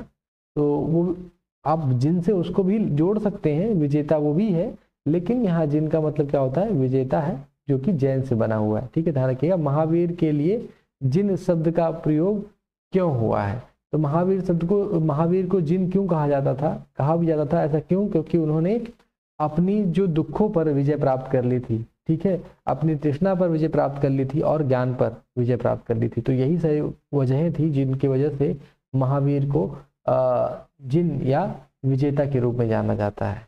ठीक है, चलिए।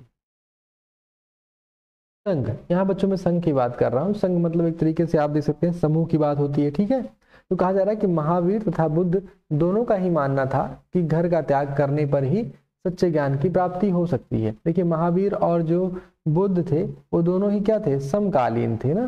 समकालीन का मतलब क्या होता है बच्चों, समकालीन का मतलब होता है तो एक समय के ही थे। मतलब उसी समय जो है बुद्ध ने भी घर त्याग किया था और महावीर ने भी घर त्याग किया था।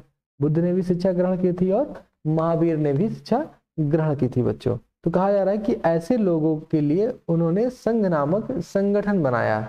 अब दोनों लोगों ने क्या बनाया था, संघ बनाया था, यानी एक समूह के रूप में एक संगठन बनाया था जहां घर त्याग करने वाले लोग एक साथ रह सके। उनको ये लगा कि जो लोग घर त्याग करके अगर हमारे साथ आना चाहते हैं या अपना इस धर्म को जानना चाहते हैं तो वो लोग घर त्याग करके, तो अब हर कोई जंगल तो जाएगा नहीं, अब बहुत सारे लोग हो गए हैं, तो उनके लिए एक संगठन बना दिया जाए, एक संघ बना दिया जाए। ठीक है, जहां उनको ज्ञान की प्राप्ति हो सके। तो कहा जा रहा है कि संघ में रहने वाले बौद्ध भिक्षुओं के लिए बनाए गए नियम विनय पिटक नामक ग्रंथ में मिलते हैं। ठीक है, अब जो बौद्ध भिक्षु थे, ठीक है, बौद्ध धर्म के, उनके लिए क्या थे, जो नियम कानून थे वो विनय पिटक, यानी संघ में कैसे रहना है। ठीक है, भिक्षुओं के लिए कुछ नियम बनाए गए थे कि उनको क्या करना है क्या नहीं करना है, उसको विनय पिटक। अच्छा, इनमें एक त्रिपिटक भी मिलता है बच्चों बौद्ध धर्म में, त्रिपिटक। ठीक है, त्रिपिटक मतलब 3 पिटक एक मान सकते हैं, त्रिपिटक, उसी का एक त्रिपिटक का एक रूप है विनय पिटक। ठीक है, 2 और भी हैं, उनके बारे में भी आप जानेंगे आगे। ठीक है, तो विनय पिटक से हमें पता चलता है कि संघ में पुरुषों और स्त्रियों के रहने की अलग अलग व्यवस्था थी। अब देखिए, विनय पिटक में ही लिखा गया था कि पुरुषों और स्त्रियां क्या रहेंगी, अलग अलग रहेंगी। तो विनय पिटक के जरिए ही हमें वो जानकारी मिलती है। सभी व्यक्ति संघ में प्रवेश ले सकते थे। हालांकि संघ में प्रवेश के लिए बच्चों को अपने माता पिता से, दासों को अपने स्वामी से, राजा के यहाँ काम करने वाले लोगों को राजा से तथा कर्जदारों को अपने देनदारों से अनुमति लेनी होती थी। एक स्त्री को इसके लिए अपने पति की अनुमति लेनी होती थी। अब देखिए, जो आप पूछेंगे कि विनय पिटक में क्या क्या जानकारी है, तो यही जानकारियां वहां बच्चों लिखी गई हैं। ये कहते थे कि संघ में कौन कौन जा सकता है। जैसे आप पूछेंगे संघ में क्या कोई भी आ सकता है, देखिए कोई भी आ सकता है, लेकिन अगर वो कोई बच्चा है, मान लीजिए अगर कोई बच्चा है तो अपने किससे, माता पिता से पूछ के आएगा कि मुझे संघ में जाना है, मुझे ज्ञान की प्राप्ति करनी, मैं अकेले जा रहा हूँ, ठीक है। अगर कोई दास है तो अपने स्वामी से पूछेगा, मतलब जिसका वो दास है, जिस किसी अपने व्यक्ति ने अपने दास रखे हैं, दास दासी रखे हैं, वो जाना चाहता है तो अपने स्वामी से पूछेगा कि भाई मैं वहाँ जा सकता हूँ या नहीं, ठीक है। अगर राजा के यहाँ कोई काम करने वाला है तो वो राजा से अनुमति लेता था। अगर कर्जदार है तो अपने देनदारों से अनुमति लेगा। क्यों? क्योंकि भाई वो कर्जे में डूबा हुआ है मान लीजिए, और चला गया संघ में, तो उसका कर्जा कौन भरेगा। तो ये सब चीजें वहां पर बुद्ध ने बताई थी कि भाई अगर आप कर्जदार हैं तो जब तक आपका देनदार, जिसने आपको कर्जा दिया हुआ है, वो नहीं चाहेगा तब तक आप नहीं आएंगे, ठीक है। अब कहा जा रहा है कि एक स्त्री को इसके लिए अपने पति से अनुमति लेनी होती थी। अगर कोई जो स्त्री है, जो विवाहिता है, तो वो किससे अनुमति लेगी, अपने पति से। देखिए यहाँ पर एक चीज आपको ये भी मिल जाती है कि उस समय हो सकता है पितृ सत्तात्मक सत्ता रही हो, पितृ सत्तात्मक, जैसा मैंने आपको जब पढ़ाया था, क्या पढ़ाया था मैंने आपको, हड़प्पा की सभ्यता पढ़ाई है मैंने जब आपको, तो उसमें हमने कहा कि हो सकता है समाज मात्र सत्तात्मक रहा हो, यानी माता की वहां पर चलती रही हो, लेकिन यहाँ पर जब हम पति से अनुमति कोई स्त्री ले रही है तो इसका मतलब क्या है, तो सत्तात्मक हो, यानी कि जो परिवार के बड़े फैसले हो कौन लेते रहे होंगे, पिता लेते रहे होंगे, ठीक है। चलिए, तो इससे हमें जानकारी मिलती है कि पिता का जो वहां था, या जो पति का जो है वर्चस्व था परिवार में। अब कहा जा रहा है कि संघ में प्रवेश लेने वाले स्त्री पुरुष बहुत सादा जीवन जीते थे, ठीक है, यानी उनके लिए बस जो जीवन था बहुत सादा था, कोई बहुत चाव भाव नहीं थी उनके लिए, मतलब कि यहाँ बहुत लग्जरियस जीवन हो कि बहुत सारी सुख सुविधाओं से लैस हो, एकदम पंखा है, कूलर है, ठीक है, फ्रिज है, इस तरीके से नहीं था। हालांकि उस समय तो ये चीजें थी भी नहीं, लेकिन कुछ सुविधाएं नहीं थी, बहुत सादा जीवन था। वे अपना अधिकांश समय ध्यान करने में बिताते थे। वो क्या करते थे, ध्यान करते रहते थे अधिकांश समय में, और दिन के एक निश्चित समय में वे शहरों तथा गांवों में जाकर भिक्षा मांगते थे। ये कारण है कि उन्हें भिक्षु तथा भिक्षुणी, साधु भिखारी के लिए प्राकृत शब्द कहा गया। वे आम लोगों को शिक्षा देते थे और साथ ही एक दूसरे की सहायता भी करते थे। यहाँ से आप समझ भी रहे होंगे बच्चों कि जो वहां पर लोग आते थे वो करते क्या रहे होंगे, एक तो वो ध्यान करते थे अधिकतर समय में, और वे गांव और शहरों में जाकर क्या करते थे, भिक्षा मांगते थे, ठीक है, क्या करते थे, भिक्षा मांगते थे। और उनको भिक्षु और भिक्षुणी शब्द से जाना जाता था। ध्यान रखिएगा, दो शब्द यहाँ पर प्रयुक्त किए गए हैं, ये प्राकृत शब्द हैं जो वहां कहते थे उस समय पे लोग, भिक्षु और भिक्षुणी कहा गया, ठीक है। आम लोगों को ये शिक्षा देते थे और उस शिक्षा के बदले वो क्या मांगते थे, भिक्षा मांगते थे, ठीक है, और एक दूसरे की वो सहायता भी करते थे। यानी अगर मान लीजिए कोई भी वहां पर दो पुरुष हैं या दो स्त्रियां हैं, वो जाकर शिक्षा दे रही हैं, भिक्षा मांग रही हैं, तो वो आपस में भी अपना एक दूसरे को सहयोग देंगी, ठीक है। किसी तरह की आपसी लड़ाई का निपटारा करने के लिए वे प्रायः बैठकें भी किया करते थे। मान लीजिए उनमें आप चूंकि एक साथ रहेंगे तो कुछ लड़ाई झगड़ा हो सकता है, हो जाए, तो कोई अगर उसमें लड़ाई हो रही है तो उसके निपटारे के लिए क्या करते थे, बैठकें करते थे। संघ में प्रवेश लेने वाले में ब्राह्मण, क्षत्रिय, व्यापारी, मजदूर, नाई, गणिकाएं तथा दास शामिल थे, ठीक है। ध्यान रखिएगा, इसमें ब्राह्मण भी थे, क्षत्रिय भी थे, व्यापारी भी थे, मजदूर भी थे, नाई भी थे, यानी कि देखा जाए तो हर वर्ग का व्यक्ति संघ में प्रवेश ले सकता था। इनमें से कई लोगों ने बुद्ध की शिक्षाओं के विषय में लिखा तथा कुछ लोगों ने संघ में अपने जीवन के विषय में सुंदर कविताओं की रचना की। अब जो लोग वहां रहते थे उन्होंने जो बुद्ध की शिक्षाएं थी उसके बारे में लिखा भी है, और कुछ लोगों ने जो उन्होंने उस संघ में जीवन काटे हैं, व्यतीत किया है, जैसे बहुत लोग देखते नहीं, अब लोग अपनी जीवनी आत्मकथा लिखते हैं बच्चों, जीवनी, हालांकि कोई दूसरा आत्मकथा जो अपनी लिखते हैं कि भाई मैंने कैसे वहां दिन काटा। जैसे आजकल ब्लॉग देखते हैं आप,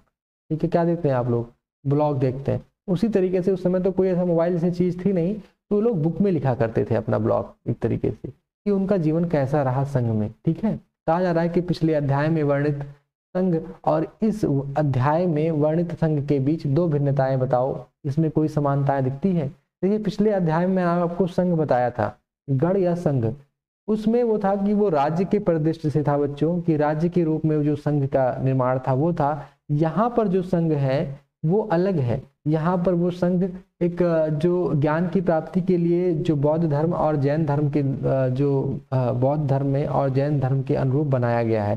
तो यहाँ पर ये धार्मिक है, वहाँ पर वो राज्य के तौर पर है। यहाँ पर ये किसके तौर पर है, राज्य के तौर पर है, और यहाँ पर ये किसके तौर पर है, धर्म के तौर पर है। तो दोनों में एक अंतर तो आपको मिल ही गया। दूसरा अंतर ये है कि यहाँ पर शासन के तौर पर देखा जाता है और इसको ज्ञान प्राप्ति के तौर पर देखा जाता है। तो ये अंतर है इसमें, आप अपने भी बुद्धि विवेक से लिख सकते हैं जो आपको समझ में आए। ठीक है, चलिए बिहार के बारे में बात कर लेते हैं। कह रहा है कि जैन तथा बौद्ध भिक्षु पूरे साल एक स्थान से दूसरे स्थान घूमते हुए उपदेश दिया करते थे। अच्छा, अब ये लोग क्या करते थे कि पूरे साल जो है उपदेश देते थे।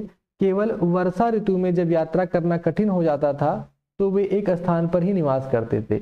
अब देखिए उस समय गांव थे, पक्की सड़कें नहीं बनी हुई थी, तो रास्ता का जो मार्ग था उनका बहुत कठिन हो जाता था। तो बारिश में क्या करते थे, बारिश में वैसे भी रोडें खराब हो जाती हैं, और उस समय तो भाई कच्ची सड़कें थी और जंगलों से होते हुए इनको गुजरना पड़ता था।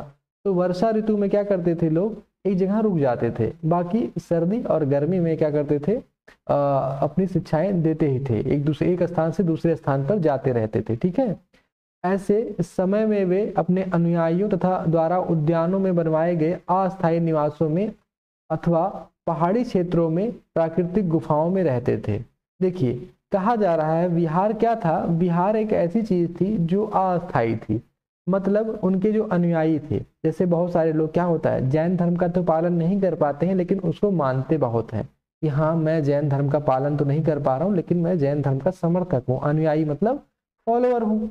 तो मैं क्या करूंगा कि भाई जो उनके भी भिक्षुणी होंगे उनके लिए एक जगह बना देते थे वो लोग, उनके अनुयायी, कि अगर जो हमारे साधु संत हैं वो आकर के यहाँ रहेंगे बारिश के दौर में, और जब बारिश खत्म हो जाएगी तो वो चले जाते थे। तो वो क्या होता था, अस्थायी होता था बच्चों, अस्थायी निवास होता था। अस्थायी निवासों में मतलब वो एक जगह उसको अपना पहले मान कर रुक नहीं जाते थे भिक्षु भिक्षुणी। जो वहां पर भिक्षक थे, भिक्षु थे, जैन धर्म चाहे बौद्ध धर्म के, वो क्या करते थे, वो कुछ समय के लिए वहां जरूर रुकते थे, जो किसके द्वारा बनवाया गया होता था, उनके अनुयायियों द्वारा। कहाँ पर, उद्यानों में बनवाए गए होते थे। ठीक है, अथवा पहाड़ी क्षेत्रों में प्राकृतिक गुफाओं में भी रहते थे। मान लीजिए कहीं उनके अनुयायी नहीं है तो जो अगर पहाड़ी क्षेत्रों में कहीं गुफाएं वगैरह हैं तो वहां भी वो लोग रहते थे।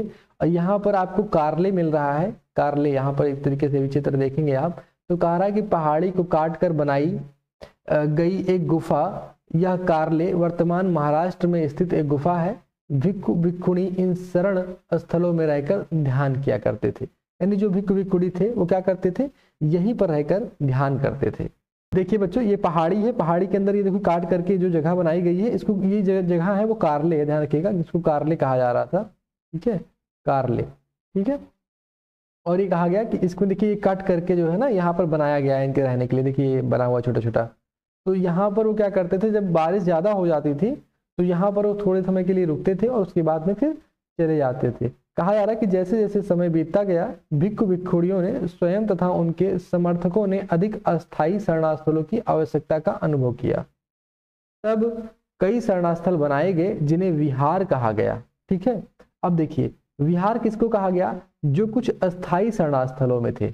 अस्थायी मतलब जैसे पहले वो लोग लकड़ी घास फूस के बना देते थे तो क्या होता था, वो भी खराब हो जाता था और एक समय के बाद में कोई दोबारा फिर वहां से गुजरा तो उसके लिए रहने की जगह नहीं मिलती थी। तो उनके जो अनुयायी थे उन्होंने सोचा कि यार इसको परमानेंट बना दिया जाता है वहां पर कुछ, और जब कोई आए जाए वहां पर तो उसके लिए वो जगह हो जाएगी। मतलब कोई आए जाए, जैसे आपके यहाँ देखते हैं गेस्ट रूम होता है ना, कि भाई कोई हमारे यहाँ गेस्ट आया तो वो उसी में रहेगा, क्योंकि हम देख रहे हैं कि हमारे यहाँ कोई मेहमान आता रहता है तो हमें गेस्ट रूम बना देते हैं। तो उसी तरीके से इन्होंने क्या किया, एक विहार बनाया, इसी को गेस्ट रूम भी कह सकते हैं आप अपनी सुविधा के अनुसार, कि एक विहार की बनाया। और कहा गया है कि आरंभिक विहार जो थे वो लकड़ी के बनाए गए, क्योंकि उस समय भाई इतनी जो है झोपड़ी के ही घर बनते थे तो लकड़ी के बनाए गए। बाद में इनके निर्माण में ईंटों का प्रयोग होने लगा, लेकिन जैसे जैसे थोड़ा विकास हुआ तो ईंटों का निर्माण भी क्या होने लगा। पश्चिम भारत में विशेषकर कुछ विहार पहाड़ियों को खोद कर बनाए गए हैं।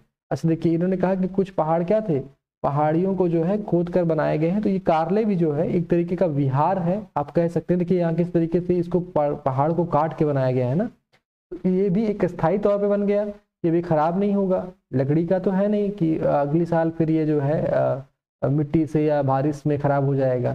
तो इस तरीके से कुछ चीजें ये होनी नहीं है इसके साथ में, तो ये भी क्या हो गया, एक विहार ही है आपके लिए। ठीक है, एक बौद्ध ग्रंथ से ज्ञात होता है, ठीक है, क्या ज्ञात होता है कि जिस तरह महासागरों से मिलने वाली नदियों की अलग अलग पहचान समाप्त हो जाती है, ठीक उसी तरह बुद्ध के अनुयायी जब भिक्षुओं की श्रेणी में प्रवेश करते हैं तो वे अपना वर्ण, श्रेणी और परिवार सब त्याग देते हैं। जैसे अभी तक क्या हुआ बच्चों कि मैंने इसमें जो बुद्ध के संघ में कौन कौन लोग आते थे, जो ब्राह्मण थे वो भी आते थे, क्षत्रिय आते थे, नाई आते थे, लेकिन अब देखा जाए तो वो कोई ना कोई ब्राह्मण था, कोई ब्राह्मण है, ठीक है, कोई क्या है, क्षत्रिय है, ठीक है, कोई वैश्य है, उसमें से कोई क्या है, शूद्र है।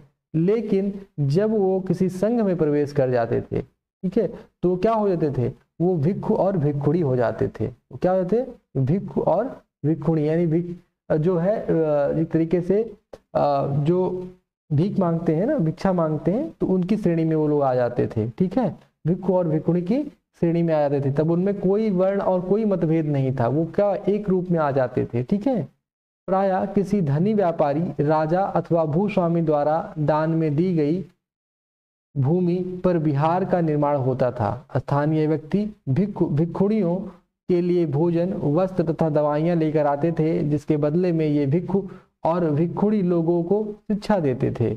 आगे आने वाली शताब्दियों में बौद्ध धर्म उपमहाद्वीप के विभिन्न हिस्सों में साथ साथ बाहरी क्षेत्रों में भी फैल गया। अध्याय 9 में तुम इनके बारे में और अधिक पढ़ोगे। तो अध्याय 9 में आप और भी जानेंगे, और ये जानेंगे कि जो ये विहार बनते थे बच्चों, ये पहले क्या होता था कि जो भूस्वामी होते थे, जिनके पास बहुत सारी जमीनें होती थी, वो दान में क्या करते थे, दे देते थे कि चलो ठीक है, थोड़ी सी जमीन हमारे पे इन भिक्षुणियों को दे देंगे, क्योंकि जैन धर्म का वो लोग भी पालन करते थे या उसके बारे में वो उसके समर्थक रहते थे। ठीक है, या राजा ने कोई दे दिया, या व्यापारी ने किसी दे दी, धनी व्यापारी कहा गया है ना, किसी धनी व्यापारी ने कोई जमीन दे दी, उस पर भी बन जाता था। अच्छा, इनको भोजन पानी की व्यवस्था लोग ही करते थे, दवाई पानी की व्यवस्था इनके अनुयायी ही करते थे। ठीक है, बदले में ये लोग क्या करते थे, बस शिक्षा देते थे लोगों को। ठीक है, चलिए अब बात आती है आश्रम व्यवस्था की। अब आश्रम व्यवस्था क्या है, कहा गया कि जैन तथा बौद्ध धर्म जिस समय लोकप्रिय हो रहे थे, लगभग उसी समय ब्राह्मणों ने आश्रम व्यवस्था का विकास किया। अब देखिए आश्रम व्यवस्था क्या है। यहाँ आश्रम शब्द का तात्पर्य लोगों द्वारा रहने तथा ध्यान करने के लिए प्रयोग में आने वाले स्थान से नहीं है, बल्कि इसका तात्पर्य जीवन के एक चरण से है। देखिए आश्रम, आप सोचेंगे ना कोई आश्रम ऋषि मुनि का आश्रम है, वहां पर रहा जाता होगा, तो यही वो बता रहा है कि इसका मतलब ये नहीं है कि वहां पर कोई मतलब जो है ध्यान करने वाले में प्रयोग करने वाले स्थान के रूप में है। ठीक है, मतलब वहां पर रहना और ध्यान करने वाले, जैसे जो ऋषि रहते हैं क्या करते हैं, आश्रम में रहते हैं, पूजा पाठ करते हैं, मतलब ध्यान वगैरह करते हैं, तो ऐसा जगह के रूप में नहीं है। वो क्या है कि जीवन का एक चरण है। तो ब्रह्मचर्य, गृहस्थ, वानप्रस्थ तथा संन्यास नाम के 4 आश्रमों की व्यवस्था की गई।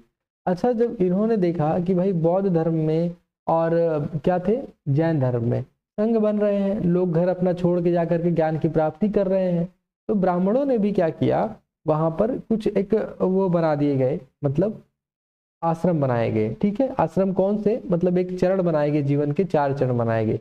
ब्रह्मचर्य बनाया गया, गृहस्थ बनाया गया, वानप्रस्थ बनाया गया और संन्यास, ये चारों बनाए गए। यानी आपको किस साल से किस साल तक, लगभग मेरे ख्याल से जब आप बचपन में छोटे हैं तब तो आप 1 से 5 साल तक तो आप स्कूल नहीं जाते, 5 से 15 साल 20 साल तक आप ब्रह्मचर्य का पालन करेंगे, उसके बाद आपकी शादी हो जाएगी तो आप गृहस्थ का पालन करेंगे, उसके बाद आप वानप्रस्थ, वान मतलब जंगल, प्रस्थ मतलब जाना, प्रस्थान करना, तो वानप्रस्थ जंगल को प्रस्थान करना है आपको एक समय में, और उसके बाद आपको जब ज्ञान प्राप्त होगा तो संन्यास ले लेना है। ठीक है, तो इस तरीके से व्यवस्था इन्होंने की। तो ब्रह्मचर्य के अंतर्गत ब्राह्मण, क्षत्रिय तथा वैश्य से यह अपेक्षा की जाती थी कि इस चरण के दौरान वे सादा जीवन बिताकर वेदों का अध्ययन करेंगे। वेदों का अध्ययन करेंगे मतलब बच्चों, जैसे ब्रह्मचर्य में आप लोग क्या करते हैं, जैसे आप जब आप पढ़ाई कर रहे हैं तो आप अपने ब्रह्मचर्य में हैं बच्चों। ठीक है, मतलब आप क्या करेंगे, जैसे उस समय वेद हुआ करते थे, कोई विद्यालय तो थे नहीं, तो वेदों का अध्ययन करने लोग जाया करते थे, जो शिष्य थे वो वेदों का अध्ययन करने जाया करते थे। तो उनके लिए कहा गया कि जो ब्राह्मण क्षत्रिय वैश्य हैं वो क्या करेंगे, वेदों का अध्ययन करेंगे इस क्रम में। और गृहस्थ आश्रम के अंतर्गत उन्हें विवाह कर एक गृहस्थ के रूप में रहना होता था। यानी जब आपका गृहस्थ आश्रम में क्या हो गया, पढ़ाई लिखाई पूरी हो गई, अब आपकी क्या कर दिया जाएगा, विवाह कर दिया जाएगा। और वानप्रस्थ के अंतर्गत उन्हें क्या करना पड़ता था, जंगल में रहकर साधना करनी थी, जैसे बौद्ध धर्म में लोग करते थे उसी तरीके से। अंततः उन्हें सब कुछ त्याग कर सन्यासी बन जाना था। तो ये जीवन के चरण के बारे में बताया गया कि हमें अपने जीवन में क्या क्या करना है, इसके बारे में बताया गया। इसी को आश्रम व्यवस्था कही गई बच्चों, ठीक है। आश्रम व्यवस्था ने लोगों को अपने जीवन का कुछ हिस्सा ध्यान में लगाने पर बल दिया। अब जो लोग ब्राह्मण क्षत्रिय जो ये लोग थे, इनको भी कुछ ना कुछ हिस्सा क्या कहा गया कि भाई आप भी ध्यान लगाइए। जैसे बौद्ध या जैन धर्म में कुछ व्यवस्थाएं थी, उसी तरीके से हिंदू धर्म में कहा जाए कुछ मान्यताएं हैं कि उसमें भी ध्यान लगाने पर क्या दिया गया, बल दिया गया। प्रायः स्त्रियों को वेद पढ़ने की अनुमति नहीं थी और उन्हें अपने पतियों द्वारा पालन किए जाने वाले आश्रमों का ही अनुसरण करना होता था। मतलब जो अगर कोई शादीशुदा इंसान है तो उसकी स्त्रियां क्या करती थी, वेद तो पढ़ नहीं सकती थी, ठीक है। स्त्रियों को वेद पढ़ने की क्या थी, अनुमति नहीं थी। मैंने पहले ही बता दिया कि स्त्रियों को या शूद्रों को वेद पढ़ने की अनुमति नहीं दी गई थी बच्चों। और कहा जा रहा है कि उन्हें अपने पतियों द्वारा पालन किए जाने वाले आश्रमों का ही अनुसरण करना होता था। मतलब जैसे जैसे उनके पति जो काम कर रहे हैं उन्हीं में उनका जो करना पड़ता था, सहयोग करना पड़ता था। इस तरीके की चीजें हैं। कहा जा रहा है कि संघ के जीवन में से आश्रमों की यह व्यवस्था किस तरह भिन्न थी, कैसे अलग थी। अब आप बताइए कैसे अलग थी। देखिए आश्रम तो एक जीवन का चरण था। इसमें यह भी कहा गया कि आप शादी भी कर सकते हैं, आप पहले वेद का अध्ययन कीजिए फिर शादी कीजिए। लेकिन संघ में ऐसा नहीं था। संघ में क्या था कि भाई सभी कोई आप आ करके ऐसा, देखिए इसमें ये भी था कि इसमें किस किस को बुलाया गया। इसमें कहा गया कि ब्राह्मण क्षत्रिय और वैश्य इन तीनों से ही अपेक्षा की जाती थी। लेकिन संघ में ऐसा नहीं था, उसमें कोई भी आ सकता था। यहाँ किन वर्णों का उल्लेख हुआ है, क्या सभी 4 वर्णों को यह आश्रम व्यवस्था अपनाने की अनुमति थी। देखिए यहाँ पर इन्होंने कह रहे हैं कि अनुमति के तौर पर तो नहीं, लेकिन ये कह रहे हैं कि ब्राह्मण क्षत्रिय वैश्य तो यह अपेक्षा की जाती थी। यानी कहा जाए तो यहाँ पर शूद्रों को इस तरीके से उनसे कोई अपेक्षा नहीं थी। अगर वो करते हैं तो अच्छी बात थी, इनका मतलब यही है। नहीं करते तो उनसे कोई अपेक्षा नहीं थी कि उनको जबरदस्ती कहा जाए। लेकिन ब्राह्मण क्षत्रिय और वैश्य से क्या थी, ये अपेक्षा थी। यानी उम्मीद वो लोग करते थे कि हाँ आप लोग ये जरूर करिए, ये आश्रम व्यवस्था का पालन करिए, ठीक है। चलिए अन्यत्र की बात कर रहा है बच्चों, हमारे जो भारतीय उपमहाद्वीप से अलग की बात कर रहा है। कह रहा है कि एटलस में ईरान ढूंढो, ईरान आपको ढूंढना है। कह रहा है जरथुस्त्र एक ईरानी पैगंबर थे। जरथुस्त्र कौन थे, एक ईरानी पैगंबर थे। उनकी शिक्षाओं का संकलन जैन अवस्था नामक ग्रंथ में मिलता है। अब यहाँ ध्यान रखिएगा, जैन अवस्था मैंने आपको बताया भी था इससे पहले भी कि जैन अवस्था नामक ग्रंथ में मिलता है। किसका, ईरानी के जो मतलब आपके जरथुस्त्र एक ईरानी जो पैगंबर थे। जैसे आपके यहाँ पर बौद्ध धर्म के जो बुद्ध हुए या जो महावीरमान महावीर हुए, तो जो पैगंबर हुआ करते थे, ठीक है, जरथुस्त्र वो एक ईरानी पैगंबर थे। उनका जो शिक्षा दी, उन्होंने भी शिक्षा दी। देखिए हर जगह में अलग अलग मतलब लोग हुए शिक्षा देने के लिए। तो ईरान में कौन थे, जरथुस्त्र थे। और उनकी जो शिक्षाएं थी वो किसमें लिखी है उन्होंने, जैन अवस्था नामक ग्रंथ में मिलता है, ठीक है बच्चों। और कहा था कि जैन अवस्था की जो भाषा तथा इसमें वर्णित रीति रिवाज वेदों की भाषा और रीति रिवाज से काफी मिलते जुलते हैं। यानी जो वेदों में लिखा गया है कि भाई ब्रह्मचर्य का चाहे पालन है, चाहे आश्रमों का पालन है, तो वो जो लिखा गया है वो कुछ चीजें कही हैं इन्होंने कि भाई जो रीति रिवाज उन्होंने लिखे गए हैं वो वेदों की भाषा तथा जो भाषा है उसकी और जो रीति रिवाज है वो हमसे क्या है, मिलते जुलते हैं। अब ईरान कहाँ है, ईरान भी आप ढूंढिए, लेकिन फिर भी ये बड़ी ही उसकी बात है कि देखिए किसी देश की जो सभ्यता है वो हमसे क्या है, बिल्कुल मिलती जुलती है, हमारे वेदों से क्या है, मिलती जुलती है। जरथुस्त्र की मूल शिक्षा का सूत्र है सद्विचार, सद्वचन और सद्कार्य। सद्विचार मतलब बच्चों होता है कि अच्छे विचार करने चाहिए, अच्छे वचन बोलने चाहिए और अच्छे कार्य करने चाहिए। तो ये यहाँ पर इनके लिए मतलब हमें जैसे अच्छे वचन का मतलब क्या हो गया, गाली गलौज ज़्यादा किसी से नहीं करनी चाहिए, किसी की बुराई नहीं करनी चाहिए। सद्विचार मतलब हमें अच्छे कार्य करने चाहिए। तो इनके मूल जो शिक्षा के सूत्र हैं यही उनको बताए गए हैं। तो ये शिक्षा आप अपने जीवन में भी उतारिए बच्चों, ठीक है। इन्होंने कहा है कि हे ईश्वर, बल, सत्य प्रधानता एवं सद्विचार प्रदान कीजिए जिनके जरिए हम शांति बना सकें, ठीक है। इन्होंने एक प्रार्थना भी यहाँ लिखी गई है। कहा जा रहा है कि 1000 से अधिक वर्षों तक जरथुस्त्रवाद ईरान का एक प्रमुख धर्म रहा। बाद में कुछ जरथुस्त्रवादी ईरान से आकर गुजरात और महाराष्ट्र के तटीय नगरों में बस गए। वे लोग आज के पारसियों के पूर्वज हैं। देखिए, जो पारसियों के पूर्वज के रूप में माना जाता है उनको, और कहा जाता है कि इसमें से ईरान से आकर के कुछ लोग कहाँ बसे, आकर के गुजरात और महाराष्ट्र में आके बस गए हैं बच्चों। ठीक है, तो यहाँ पर जो आपके लिए इम्पोर्टेंट है वो यही है कि जैन अवेस्ता की जो भाषा है, ठीक है, जो भाषा है और रीति रिवाज है, वेदों की जो भाषा है और रीति रिवाज है उससे क्या है, काफी मिलते जुलते हैं, ये ध्यान रखिएगा। और ईरान में किसको माना जाता था, तो जरथुस्त्रवाद का जो है ईरान में एक प्रमुख धर्म के रूप में रहा है, जो उसका वर्चस्व था वो रहा है बच्चों कि मतलब जरथुस्त्रवाद को बहुत पहले तक माना जाता रहा है ईरान में। ठीक है, तो याद रखिएगा, ये कुछ इंपॉर्टेंट चीजें थी जो मैंने आपको यहाँ पर क्या करा दी, हाईलाइट भी करा दी। और ईरान जरूर ढूंढिएगा मैप पे। ठीक है, उपयोगी शब्द मैंने आपको बता ही दिया है। कृष्णा के बारे में बताया, प्राकृत, आत्मा, ब्रह्म, उपनिषद, जैन, अहिंसा, भिक्षु, संघ, विहार, आश्रम। कोई ऐसा शब्द नहीं है जिसके बारे में मैंने आपको डिटेल में ना बताया हो। कल्पना करो कह रहे हैं, तो कह रहे हैं कि तुम लगभग 2500 वर्ष पूर्व के एक उपदेशक को सुनने जाना चाहती हो। वहां जाने की अनुमति लेने के लिए तुम अपने माता पिता को कैसे सहमत करोगी, इसका वर्णन करो। जैसे 2500 वर्ष पूर्व बच्चों क्या था कि वहां पर इससे बुद्ध थे और महावीर, वर्धमान महावीर दोनों थे जो जैन धर्म के तीर्थंकर थे 24वें। तो ये ध्यान रखिएगा कि वो 24वें तीर्थंकर थे। और जो गौतम, चाहे सिद्धार्थ कहूँ चाहे बुद्ध को कहा जाए, वो क्या थे, वो बौद्ध धर्म के संस्थापक थे। तो चाहे जिसको भी आप सुनना जाना चाहती हैं, अब आप कैसे मनाएंगे अपने माता पिता को, ये आप अपना खुद का विचार है, आप खुद से कल्पना करिए और इसको बताइएगा। आओ याद करें, ये आपका होमवर्क के तौर पे, हालांकि मैं इसके एक वीडियो बना के आपको देता ही हूँ। ठीक है, ध्यान रखिएगा, लेकिन आप इसको होमवर्क के तौर पर जरूर खुद से प्रयास करिएगा। ठीक है, आशा करता हूँ कि आपको ये चैप्टर अच्छे से समझ में आया होगा। अगर वीडियो अच्छी लगी हो तो अपने दोस्तों के साथ जरूर शेयर करें, कमेंट जरूर करें अगर आपको कुछ इसमें सुधार चाहिए तो। ठीक है, कुछ जानकारी या कुछ डाउट आपके रहते हैं तो उसको भी कमेंट कर सकते हैं, हमारा प्रयास रहता है कि उसको हम दूर करेंगे।